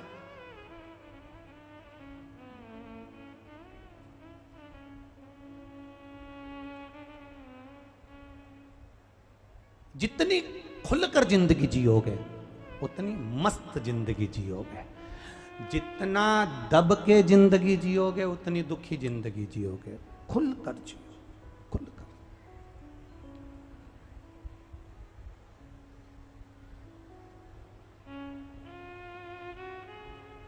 टीवी देखने बैठते हो, रिमोट अपने पास रखते हो कि बहू के हाथ में देते हो? बोलो, जम के बोलो। टीवी का रिमोट टीवी देखते समय किसके पास होता है? जम के बोलो जरा। जो टीवी देख रहा है रिमोट उसी के पास होगा ना। अगर वो रिमोट घर के बच्चे छुड़ा ले, बहू छुड़ा ले, बेटा छुड़ा ले और उसने उसकी मर्जी का लगा दिया, उसने रिमोट हाथ में ले लिया, तो तुम अपना नाटक देख पाओगी क्या? तुम कथा देख पाओगी क्या? नहीं। उसने रिमोट अपने पास में लिया, उसकी मर्जी होगी वो चलाएगा। याद रखना, टीवी का रिमोट अपने हाथ में रखते हो, जो तुम्हें अच्छा लगता है तुम वो देखते हो। उसी तरह अपने मन का रिमोट भी अपने पास रखना। कई लोग कहते हैं उसने ऐसा कह दिया, मतलब तुम्हारा रिमोट उसके पास में है। कई लोग कहते हैं उसने ऐसा बोल दिया, मतलब तुम्हारा रिमोट उसके पास में। वो बोलता और तुम्हें बुरा लगता है, वो कुछ बोलता है तुम प्रसन्न हो जाते हो। किसी ने तुमसे कह दिया बड़ी सुंदर हो तो प्रसन्न हो गए, किसी ने कह दिया तुम बेकार हो तो तुम बेकार हो गए। मतलब रिमोट दूसरे के पास में। अपना टीवी का रिमोट अपने हाथ में होता है तो अपन कोई सा भी नाटक देख सकते हैं। अपने मन का रिमोट अपने हाथ में होना चाहिए। आपको जो अच्छा लगे वो कपड़ा पहनो, आपको जैसा अच्छा लगे वो भजन करो, आपको जो अच्छा लगे वैसा भोजन करो, और आपको जो अच्छा लगे वो अपनी जिंदगी में जियो। अपने रिमोट को अपने पास में रखो। अपना रिमोट किसी को मत देना। कई लोगों के हाथ में रिमोट मत देना, नहीं तो लोग कहते फिरेंगे 4 लोग क्या कहेंगे, मतलब रिमोट उसके हाथ में। अपना रिमोट अपने पास रखो। मैं चाहे ये करूं, मैं चाहे मेरी, आता है आप लोगों को? वाह। कोई तुमसे कहे शंकर जी के मंदिर मत जाओ, शिव जी पर 1 लोटा जल मत चढ़ाओ, कोई कहे बेलपुत्री मत चढ़ाओ, कोई कहे धतूरा मत चढ़ाओ, कोई कहे पानी मत पियो, कोई कहे ये मत। एक पत्र में लिखा किसी ने हमसे कह दिया कि शंकर जी का जो मंदिर बनवाते हैं उनका वंश नहीं बढ़ता। हमने कहा एक आध को पकड़ के हमारे पास लिया। जब शंकर जी की कथा सुनने वाले का वंश भोलेनाथ बढ़ा देते हैं, तो शंकर का मंदिर बनाने वाले का तो वंश क्या पीढ़ी दर पीढ़ी उसकी सुख भोगती है जिंदगी भर। पर ना जाने कौन तुमको ये सब भर देता है और तुम सरसों का तेल डाल के सुन भी लेते हो। ऐसा हमको तो कोई नहीं मिलता जो हमसे कहता है। कहे लोग बहुत कहते हैं। एक बार पहले लोगों ने कह दिया काली मिर्ची शंकर जी पे नहीं चढ़ती, दूसरी बार कह दिया शिवरात्रि के दिन शाम को अभिषेक नहीं होता। ये दिल की बात है साहब, दिल लगाया है महादेव से।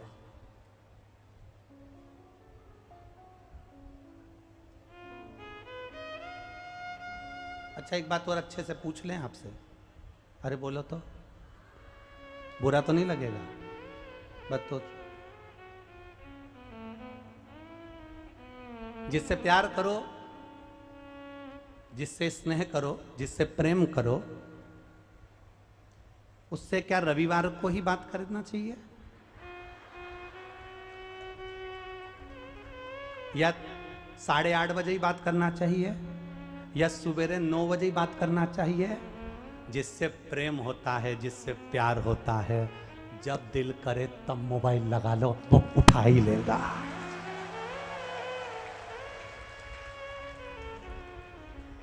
और सीहोर वाले महाराज ने भोलेनाथ से प्यार किया है, इसलिए जब पुकारता है मेरा शंभू, मोबाइल उठा ही लेता है। शिव तत्व है। आप भी उससे प्रेम करो, उससे स्नेह करो। प्रेम वही, तुमने कॉल करा और उसने उठा लिया, तुम्हें हिचकी आई और उसे याद आ गई। प्रेम वही, तुमने उसको याद किया और महादेव ने तुरंत सुन लिया। समझ लेना कि ये प्रेम पक्का है, स्नेह पक्का। अब कोई कहे कि शंकर जी की पूजन तो सोमवार करना चाहिए, मतलब तुम्हारा प्यार नकली है, तुम्हारा प्रेम नकली है। कोई कहे कि शंकर जी की पूजन केवल सोमवार को करो, कोई कहे हनुमान जी के मंदिर केवल मंगलवार को जाओ, कोई कहे कि बुधवार के दिन गणेश जी के मंदिर जाओ, कोई कहे शनिवार के दिन हनुमान जी के मंदिर जाओ, तो मतलब तुम्हारा प्रेम नकली है। सीधी बात है, नकली तुम्हारा प्रेम। प्यार प्रेम किसको कहते हैं? जिससे स्नेह रहता है, उसको देखे बिना 1 मिनट नहीं अच्छा लगे तो 1 दिन हफ्ते में कैसे छोड़ दूं? स्नेह जिससे प्रेम करा, उसको 1 दिन नहीं देखो तो अच्छा लगता है? अरे वो दिखा ही नहीं, अरे वो दिखा ही नहीं, अरे वो दिखा ही नहीं। प्रेम वो दिख नहीं रहा, वो दिख नहीं रही, ये प्रेम है। उसी तरह जो महादेव से प्रेम करता है, 1 दिन मंदिर नहीं जा पाता तो अंदर से तड़पता है, मिला क्यों नहीं, आज गई क्यों नहीं, 1 लोटा जल क्यों ना चढ़ाया। आज शिव कथा जिसका प्रेम है वो 2 बजे के पहले टीवी खोल कर बैठ जाता है। अब आने वाले हैं, कथा आने वाली है, कथा आने वाली है। इतनी देर में वो आशीष आ जाए, फिर के नंदी आ गया, अभी थोड़ी में कथा आएगी,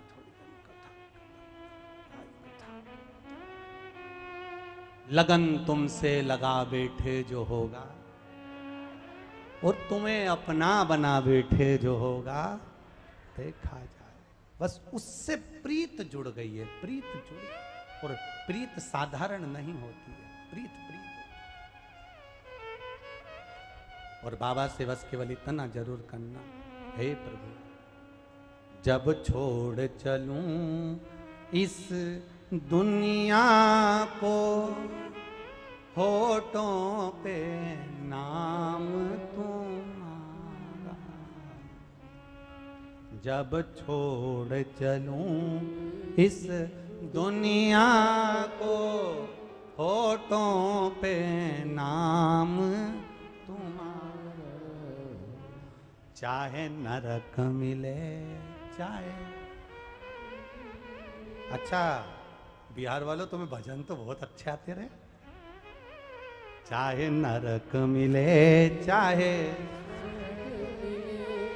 मेरे दिल में बास तुम्हारा, क्योंकि दिल में अगर तू बसा है तो नरक में रहने को भी तैयार है, और दिल में तू बसा है तो स्वर्ग में रहने को भी तैयार है, और दिल में अगर महादेव बसा है तो मृत्यु लोक में भी रहने को तैयार है। बस दिल में वो बसा होना चाहिए, वो शिव भीतर उतरा हुआ होना चाहिए। मेरा ओघड़ी तुम्हारे भीतर होना चाहिए। शिलाद ने कहा बेटा उन्होंने दिया है, उम्र भी वो देंगे।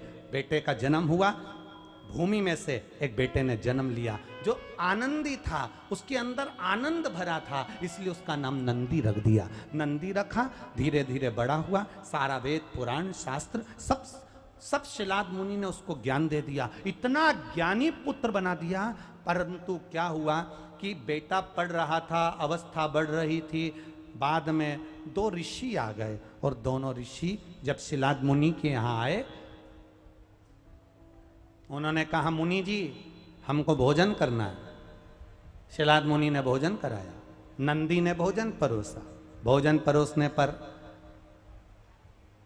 शिलाद मुनि ने कहा ऋषियों से, ये मेरा बेटा है, आशीर्वाद दीजिए, ये मेरा पुत्र है, आशीर्वाद दीजिए। ऋषियों ने हाथ उठाया पर कुछ बोले नहीं, ऋषि वहां से उठकर चल दिए। शिलाद मुनि को लगा कि मेरे बेटे को इन्होंने आशीर्वाद नहीं दिया, मेरे बेटे को आशीर्वाद नहीं दिया, जरूर कोई बात है, या तो इनको भोजन पसंद नहीं आया या मेरे बेटे ने कोई गलती कर दी। कारण क्या है पता करता हूं। शिलाद मुनि पीछे पीछे गए, बेटा नंदी घर में, शिलाद मुनि ने जाकर ऋषियों के चरण पकड़ लिए, गुरुवर मेरे बेटे को आशीर्वाद नहीं दिया। मुनियों दोनों ऋषियों ने कहा तुम्हारा ये बेटा कुछ समय में मरने वाला है, तुम्हारे बेटे के प्राण जाने वाले, कुछ समय में ये मरने वाला है।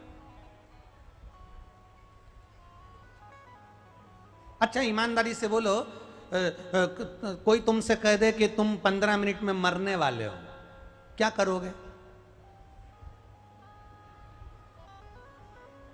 एकदम कोई तुम्हारे सामने आकाशवाणी कर दे 15 मिनट में मर रहे हो, अब करोगे क्या?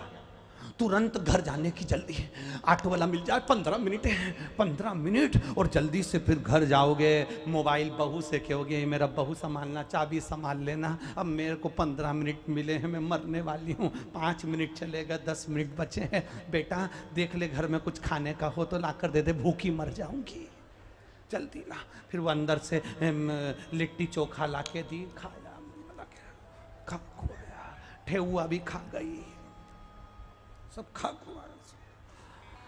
5 मिनट बचे, इतने में बहू से कहा मैं मरने वाली हूं, अब क्या करूं? मेरी अलमारी में जितनी भी चेन रखी है सोने की सब बांट लेना, और सुनो फ्रिज में जो अचार रखा है वो संभाल के रख लेना, अब मैं मर रही हूं। और मालूम पड़े प्राण छूटने का समय आया। पांच मिनट ज्यादा हो गए, नी मरी। तुरंत बोली भगवान ने बचा लिया। मर रही थी तब भगवान का नाम नहीं लिया, स्मरण नहीं किया, कीर्तन नहीं किया, मंत्र जाप नहीं किया, नाम जाप नहीं किया। लोग कहते हैं अंतिम समय में भगवान का नाम लेंगे, शिव महापुराण की कथा कहती है अंतिम समय में भगवान का नाम निकल जाए बहुत बड़ी बात है।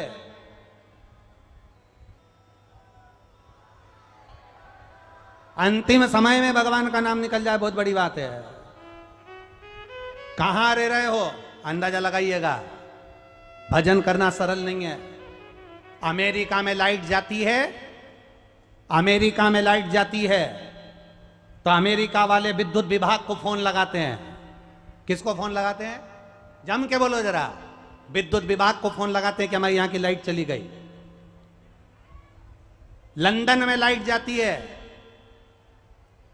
तो वहां के लोग अपने घर का फ्यूज देखते हैं कि लाइट क्यों गई। भारत में लाइट जाती है तो भारतवासी पड़ोसियों का घर देखता है, इसकी गई कि नहीं गई।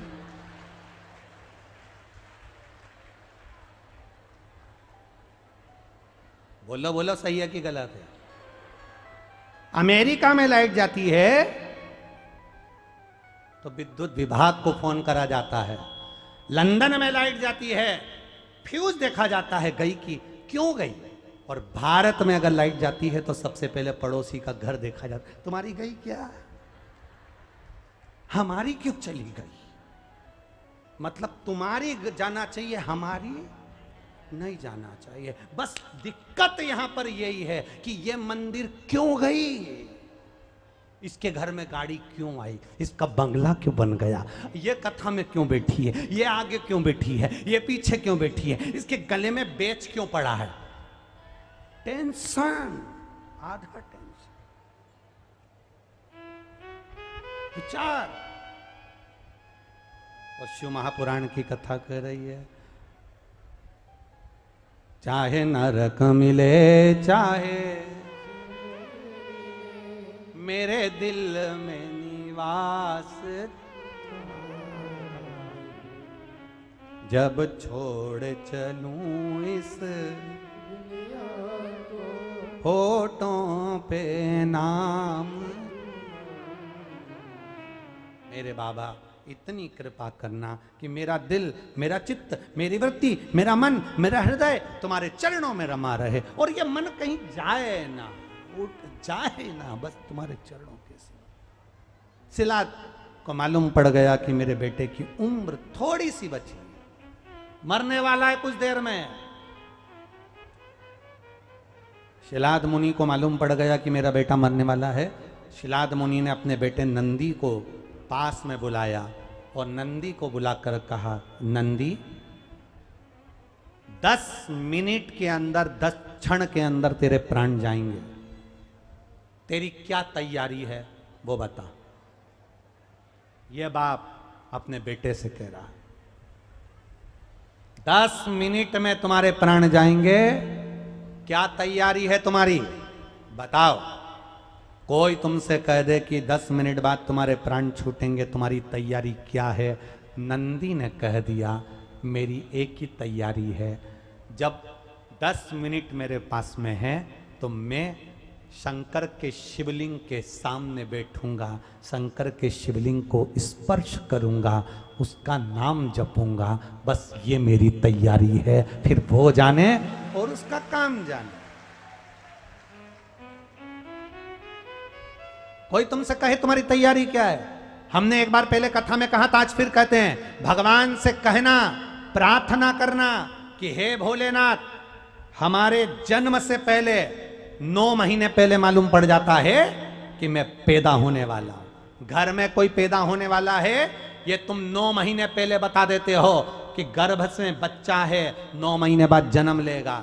भोलेनाथ, जब मेरे आने की सूचना तुम 9 महीने पहले दे देते हो तो मेरे भोलेनाथ, मेरे मरने की सूचना भी कम से कम 9 मिनट पहले दे देना, तो मैं शंकर का भजन कर लूंगा, फिर तर जा।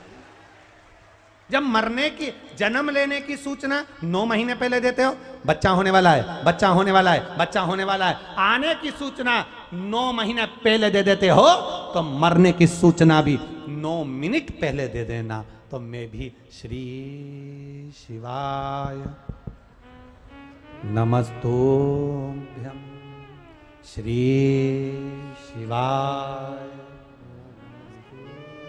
सब बोलो, श्री शिवाय नमस्तुभ्यं, श्री शिवाय नमस्तुभ्यं, श्री शिवाय। हम भी बोल रहे हैं, आप भी बोल रहे हैं, और आपसे एक निवेदन है, मोबाइल में सुबेरे से लिखकर अपने जितने पहचान वाले हैं, वो भले शंकर के मंदिर जाएं ना जाएं, उनको रोज सुबेरे लिखकर या रात्रि को लिखकर भेजा करो, श्री शिवाय नमस्तुभ्यं। ये जब आप लिखकर भेजोगे वो पढ़ेगा, भले पड़ेगा तो घट की जिह्वा से बोलना तो पड़ेगा। अगर बोल भी लिया तो समझ लो तुमने एक को परमात्मा की शरणागति की ओर आगे बढ़ा दिया। श्री शिवाय नमस्ते। शिव तत्व है ये शंकर। अपने आसपास में जो शंकर के मंदिर हैं वहां पर लिखवा दो श्री शिवाय नमस्ते।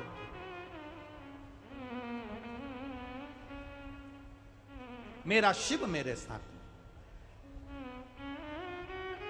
मेरा शंकर मेरे साथ है।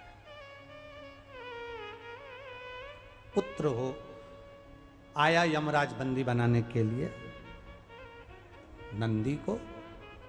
नंदी शिव जी के शिवलिंग के सामने बैठा है और स्पर्श करा हुआ है। स्पर्श नंदी ने शंकर भगवान का स्पर्श किया, आलिंगन किया है।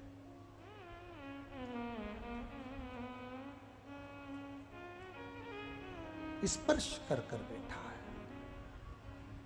और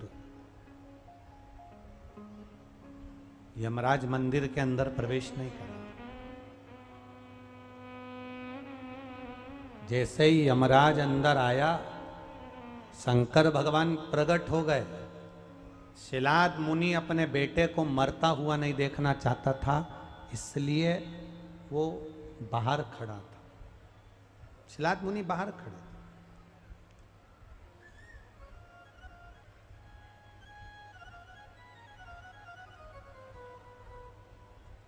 जब शिलाद मुनि बाहर खड़े हैं और अंदर क्या हो रहा है ये किसको मालूम, किसको पता?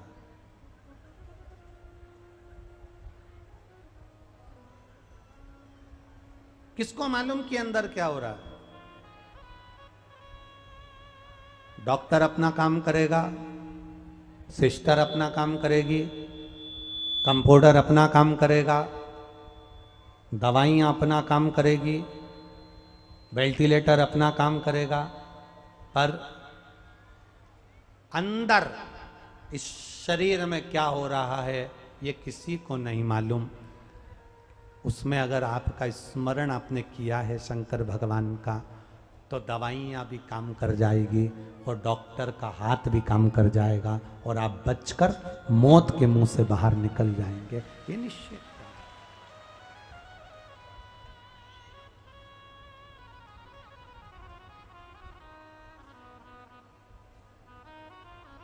अब क्या हो रहा है मंदिर में ये शिलाद मुनि को नहीं मालूम।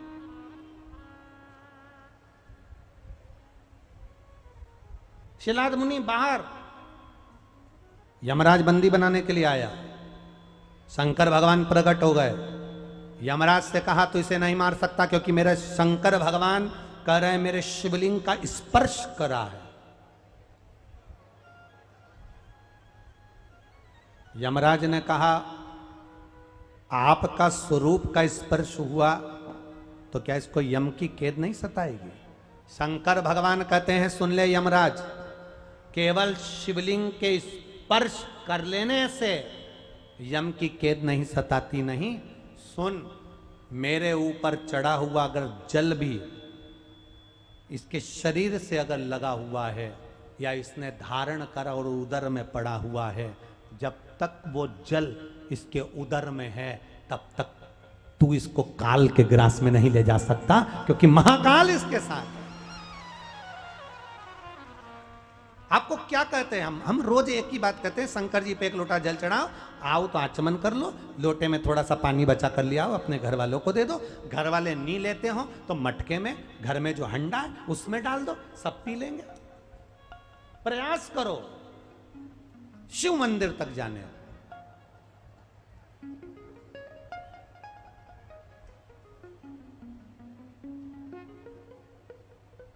प्रयास करो भगवान शंकर को रिझाने का।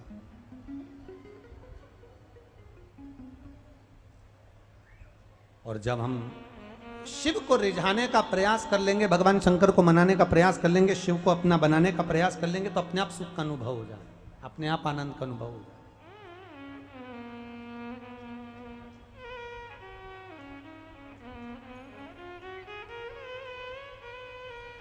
शिव कथा कर रही है, शंकर भगवान का संवाद कर रहा है। यमराज ने कहा भोलेनाथ जी से, क्या इसके प्राण नहीं जाएंगे? शंकर भगवान ने कह दिया, सुनो ए यमराज, तुम इसको लेने के लिए आए हो और मुझसे बिना पूछे मंदिर के अंदर प्रवेश कर गए हो। अब इसको कोई मारने वाला जन्म नहीं ले सकता। मेरा वर है, जब तक शिव पृथ्वी पर है तब तक नंदी भी पृथ्वी पर ही रहेगा, कोई नहीं ले जा सकता। नंदी ने देवाधिदेव महादेव के संवाद को सुना, अपना सर्वस्व नंदी ने भगवान शंकर को दे दिया, सर्वस्व। भगवान शंकर को अपना जीवन और देखो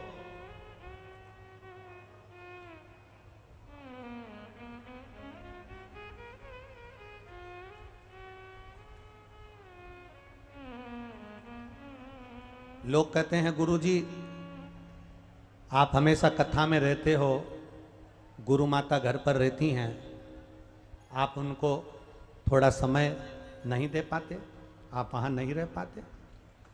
हम एक बात कहना चाहेंगे, हरिद्वार में जब कथा थी, नीलकंठेश्वर महादेव का दर्शन करने के लिए गए थे, मालूम होगा आप लोगों को। और नीलकंठेश्वर महादेव का दर्शन कर कर ऊपर से बस थोड़ी सी आगे बढ़े थे और गाड़ी पहाड़ पर चढ़ गई।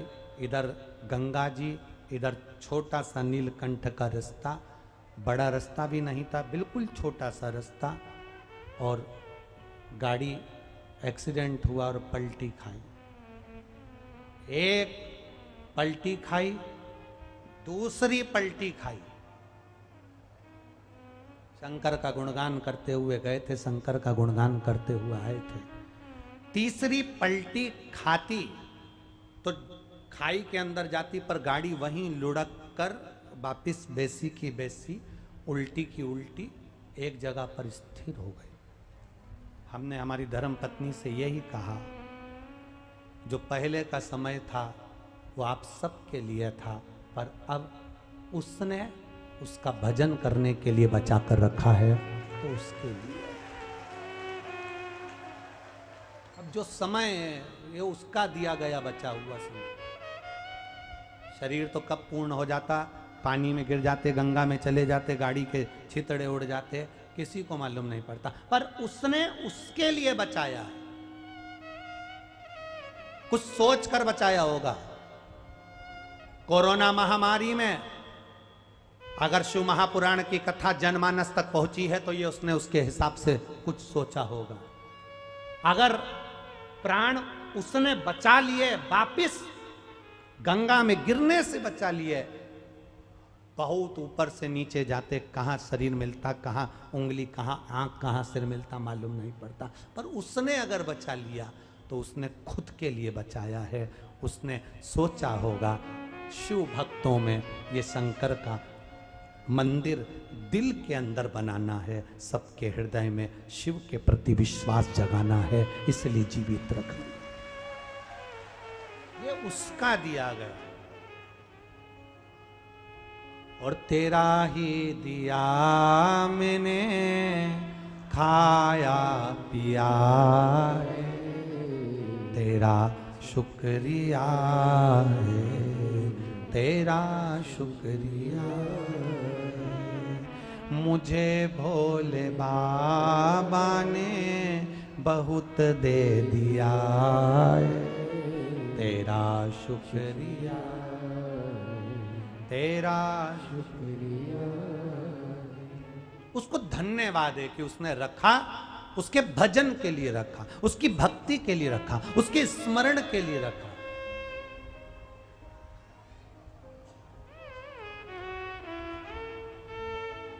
एक लोटा जल कहीं ना कहीं काम जरूर आएगा। आपके घर के पास में जो शंकर जी का मंदिर हो, बहुत दूर जाने की जरूरत नहीं है। अपने घर के पास शंकर का मंदिर नहीं हो तो शिव का ओटला हो, शिव का ओटला ना मिले तो शंकर का शिवलिंग किसी पेड़ के नीचे मिल जाए। आपके घर के पास में जो शिवालय हो वहां जाना चालू कर दो, वो तुम्हारे घर पर आना चालू कर देगा, वो तुम्हारा कल्याण करना चालू कर देगा। उसको रिझाओ। नंदी के प्राण बच गए। प्राण बचे तो नंदी के पिता शिलाद मुनि ने कहा, अब मेरे बेटे के प्राण बच गए हैं, भोलेनाथ ने प्राण बचा लिए। तो शिलाद मुनि ने कह दिया, भोलेनाथ आपने मेरे बेटे के प्राण बचाए, आज से ये मेरा बेटा नहीं, आज से ये तुम्हारा बेटा हो गया, अब तुम्हारा है। अपने संशय को मिटा दो, अपने संशय को। हम कहते हैं बेटा मेरा है, गुरुजी मेरे बेटे की शादी नहीं हो रही, बता दो ना आप क्या करें। गुरुजी मेरी बेटी की शादी नहीं हो रही, बता दो ना आप क्या करें। हम उनसे निवेदन कहेंगे, जिस दिन तुमने ये कहना बंद कर दिया ना कि मेरे बेटे की शादी नहीं हो रही, मेरी बेटी की शादी नहीं हो रही, आपके मुंह से निकलना चाहिए, महादेव आपका बेटा, महादेव आपकी बेटी कुंवारी रह गई, अभी तक शादी नहीं हो रही, मोहल्ले के लोग तुम पर हंसेंगे।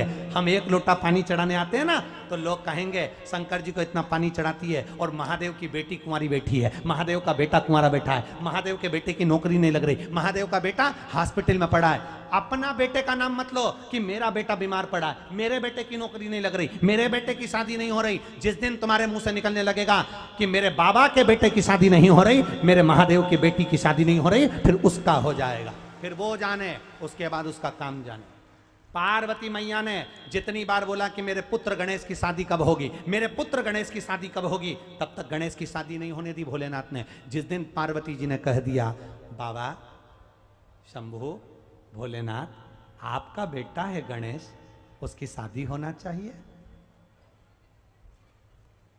शंकर भगवान ने कहा, पार्वती तू गणेश जी की शादी पहले क्यों करना चाहती है? माँ तो माँ होती है, बहुत चतुर होती है, उसको मालूम है कार्तिकेय तो दिखने में अच्छा है, पर गणेश जी को तो हाथी का मुंह लगा है, इसको लड़की कौन देगा? जिसको हाथी का चेहरा लगा हो, गज का चेहरा लगा हो, हाथी का मुंह लगा हो, उसको लड़की कौन देगा? इसलिए पार्वती जी को लगा लड़की देख देख के मैं थक गई, मुझे कुछ नहीं मिला। नारद जी लड़की देख देख के थक गए, उनको भी नहीं मिला, तो इसकी शादी कौन करेगा? तब अभी तक पार्वती जी कहती थी कि मेरे पुत्र गणेश का ब्याह करो, मेरे पुत्र गणेश का ब्याह करो, मेरे पुत्र गणेश का ब्याह करो। अभी तक पार्वती जी ने यह नहीं बोला कि भोलेनाथ आप अपने पुत्र का ब्याह करो शंकर जी पर। अब पार्वती ने कहा कि तुम्हारा पुत्र है गणेश, इसका ध्यान रखो, इसकी शादी करना है, इसका ब्याह कर। तब भोलेनाथ जी ने कहा, अब आई लाइन पे, अब कहा कि तुम्हारा है। अभी तक कहती थी मेरा है, मेरा है। संशय से दूर हो जाओ।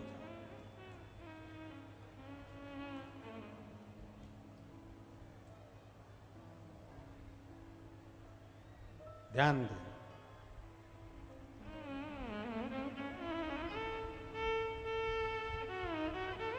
हमारे संशय से हम भी दूर हो जाएं। जो कुछ दिया है मेरे मालिक ने दिया है, मेरे सरकार ने दिया, मेरे भोले ने दिया, मेरे दातार ने दिया, हमारा है क्या? क्या है? अरे मुट्ठी बांधे आया जग में, हाथ पसारे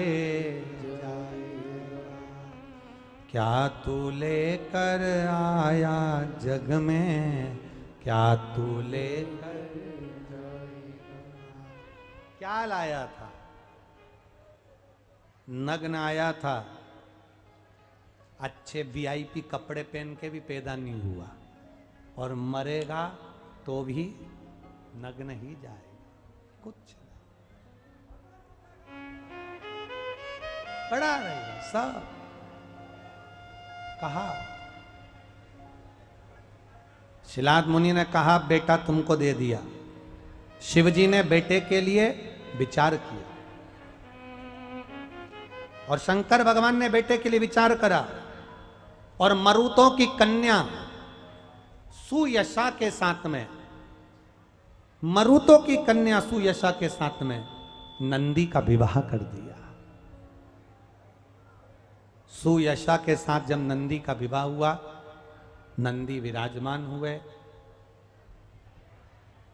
एक दिन नंदी ने भगवान देवाधिदेव महादेव से प्रार्थना करी। नंदी ने शिव जी से कहा, आपकी ये बहू आ गई है, इसको मैं कहां रखूंगा, कहां रखूं मैं इसको। शंकर भगवान कहते हैं, सुनो नंदी, मैं पार्वती जी को अपने साथ शिवलिंग में जलाधारी के रूप में रखता हूं। आप सुयशा को जिस जगह पर आप बैठोगे, बैठने की जो जगह होगी आपकी, वो सुयशा का स्थान कहलाएगा। जो नंदी का स्पर्श कर कर मुझ पर जल चढ़ाने के बाद नंदी का स्पर्श कर कर जाएगा, वो यश अपने साथ लेकर जाएगा, वैभव अपने साथ लेकर जाएगा। सहजता नहीं है नंदी का स्पर्श। बोल बम का नारा है। नंदी ने श्रवण किया, भाव आ गया, आनंद में आया, समय बीता। नंदी भगवान शिव के साथ रहने लगे। नंदी शंकर भगवान की आराधना में डूबे रहे। सेवा करो, बहुत अच्छी सेवा करो, सेवा का फल मिलता जरूर है। कई लोग, हमने एक बार शिव महापुराण में वर्णन किया कि अपने अपने क्षेत्र में, अपने अपने शहर में, अपने अपने गांव में, अपने अपने नगर में मंदिरों का निर्माल्य, चढ़ी हुई पूजन की सामग्री उठाकर नदी में, तालाब में या बावड़ी में या कुएं में मत डालो, उसको ले जाकर किसी खेत में एक खड्डा खोदकर उसमें खाद बना लो और वो पेड़ पौधों में डालो। निर्माल्य विसर्जन करो, जिससे हमारी नदी, तालाब, बावड़ी, सरोवर सब स्वच्छ हों। और कई लोगों ने निर्माल्य विसर्जन के रथ चलाए, उनको साधुवाद है। एक रथ निर्माल्य विसर्जन का महिला कमेटी बाबा पालकेश्वर मंदिर मधेपुरा में भी एक रथ निर्माल्य विसर्जन का चलाया गया है। एक बार जोरदार ताली बजाएं।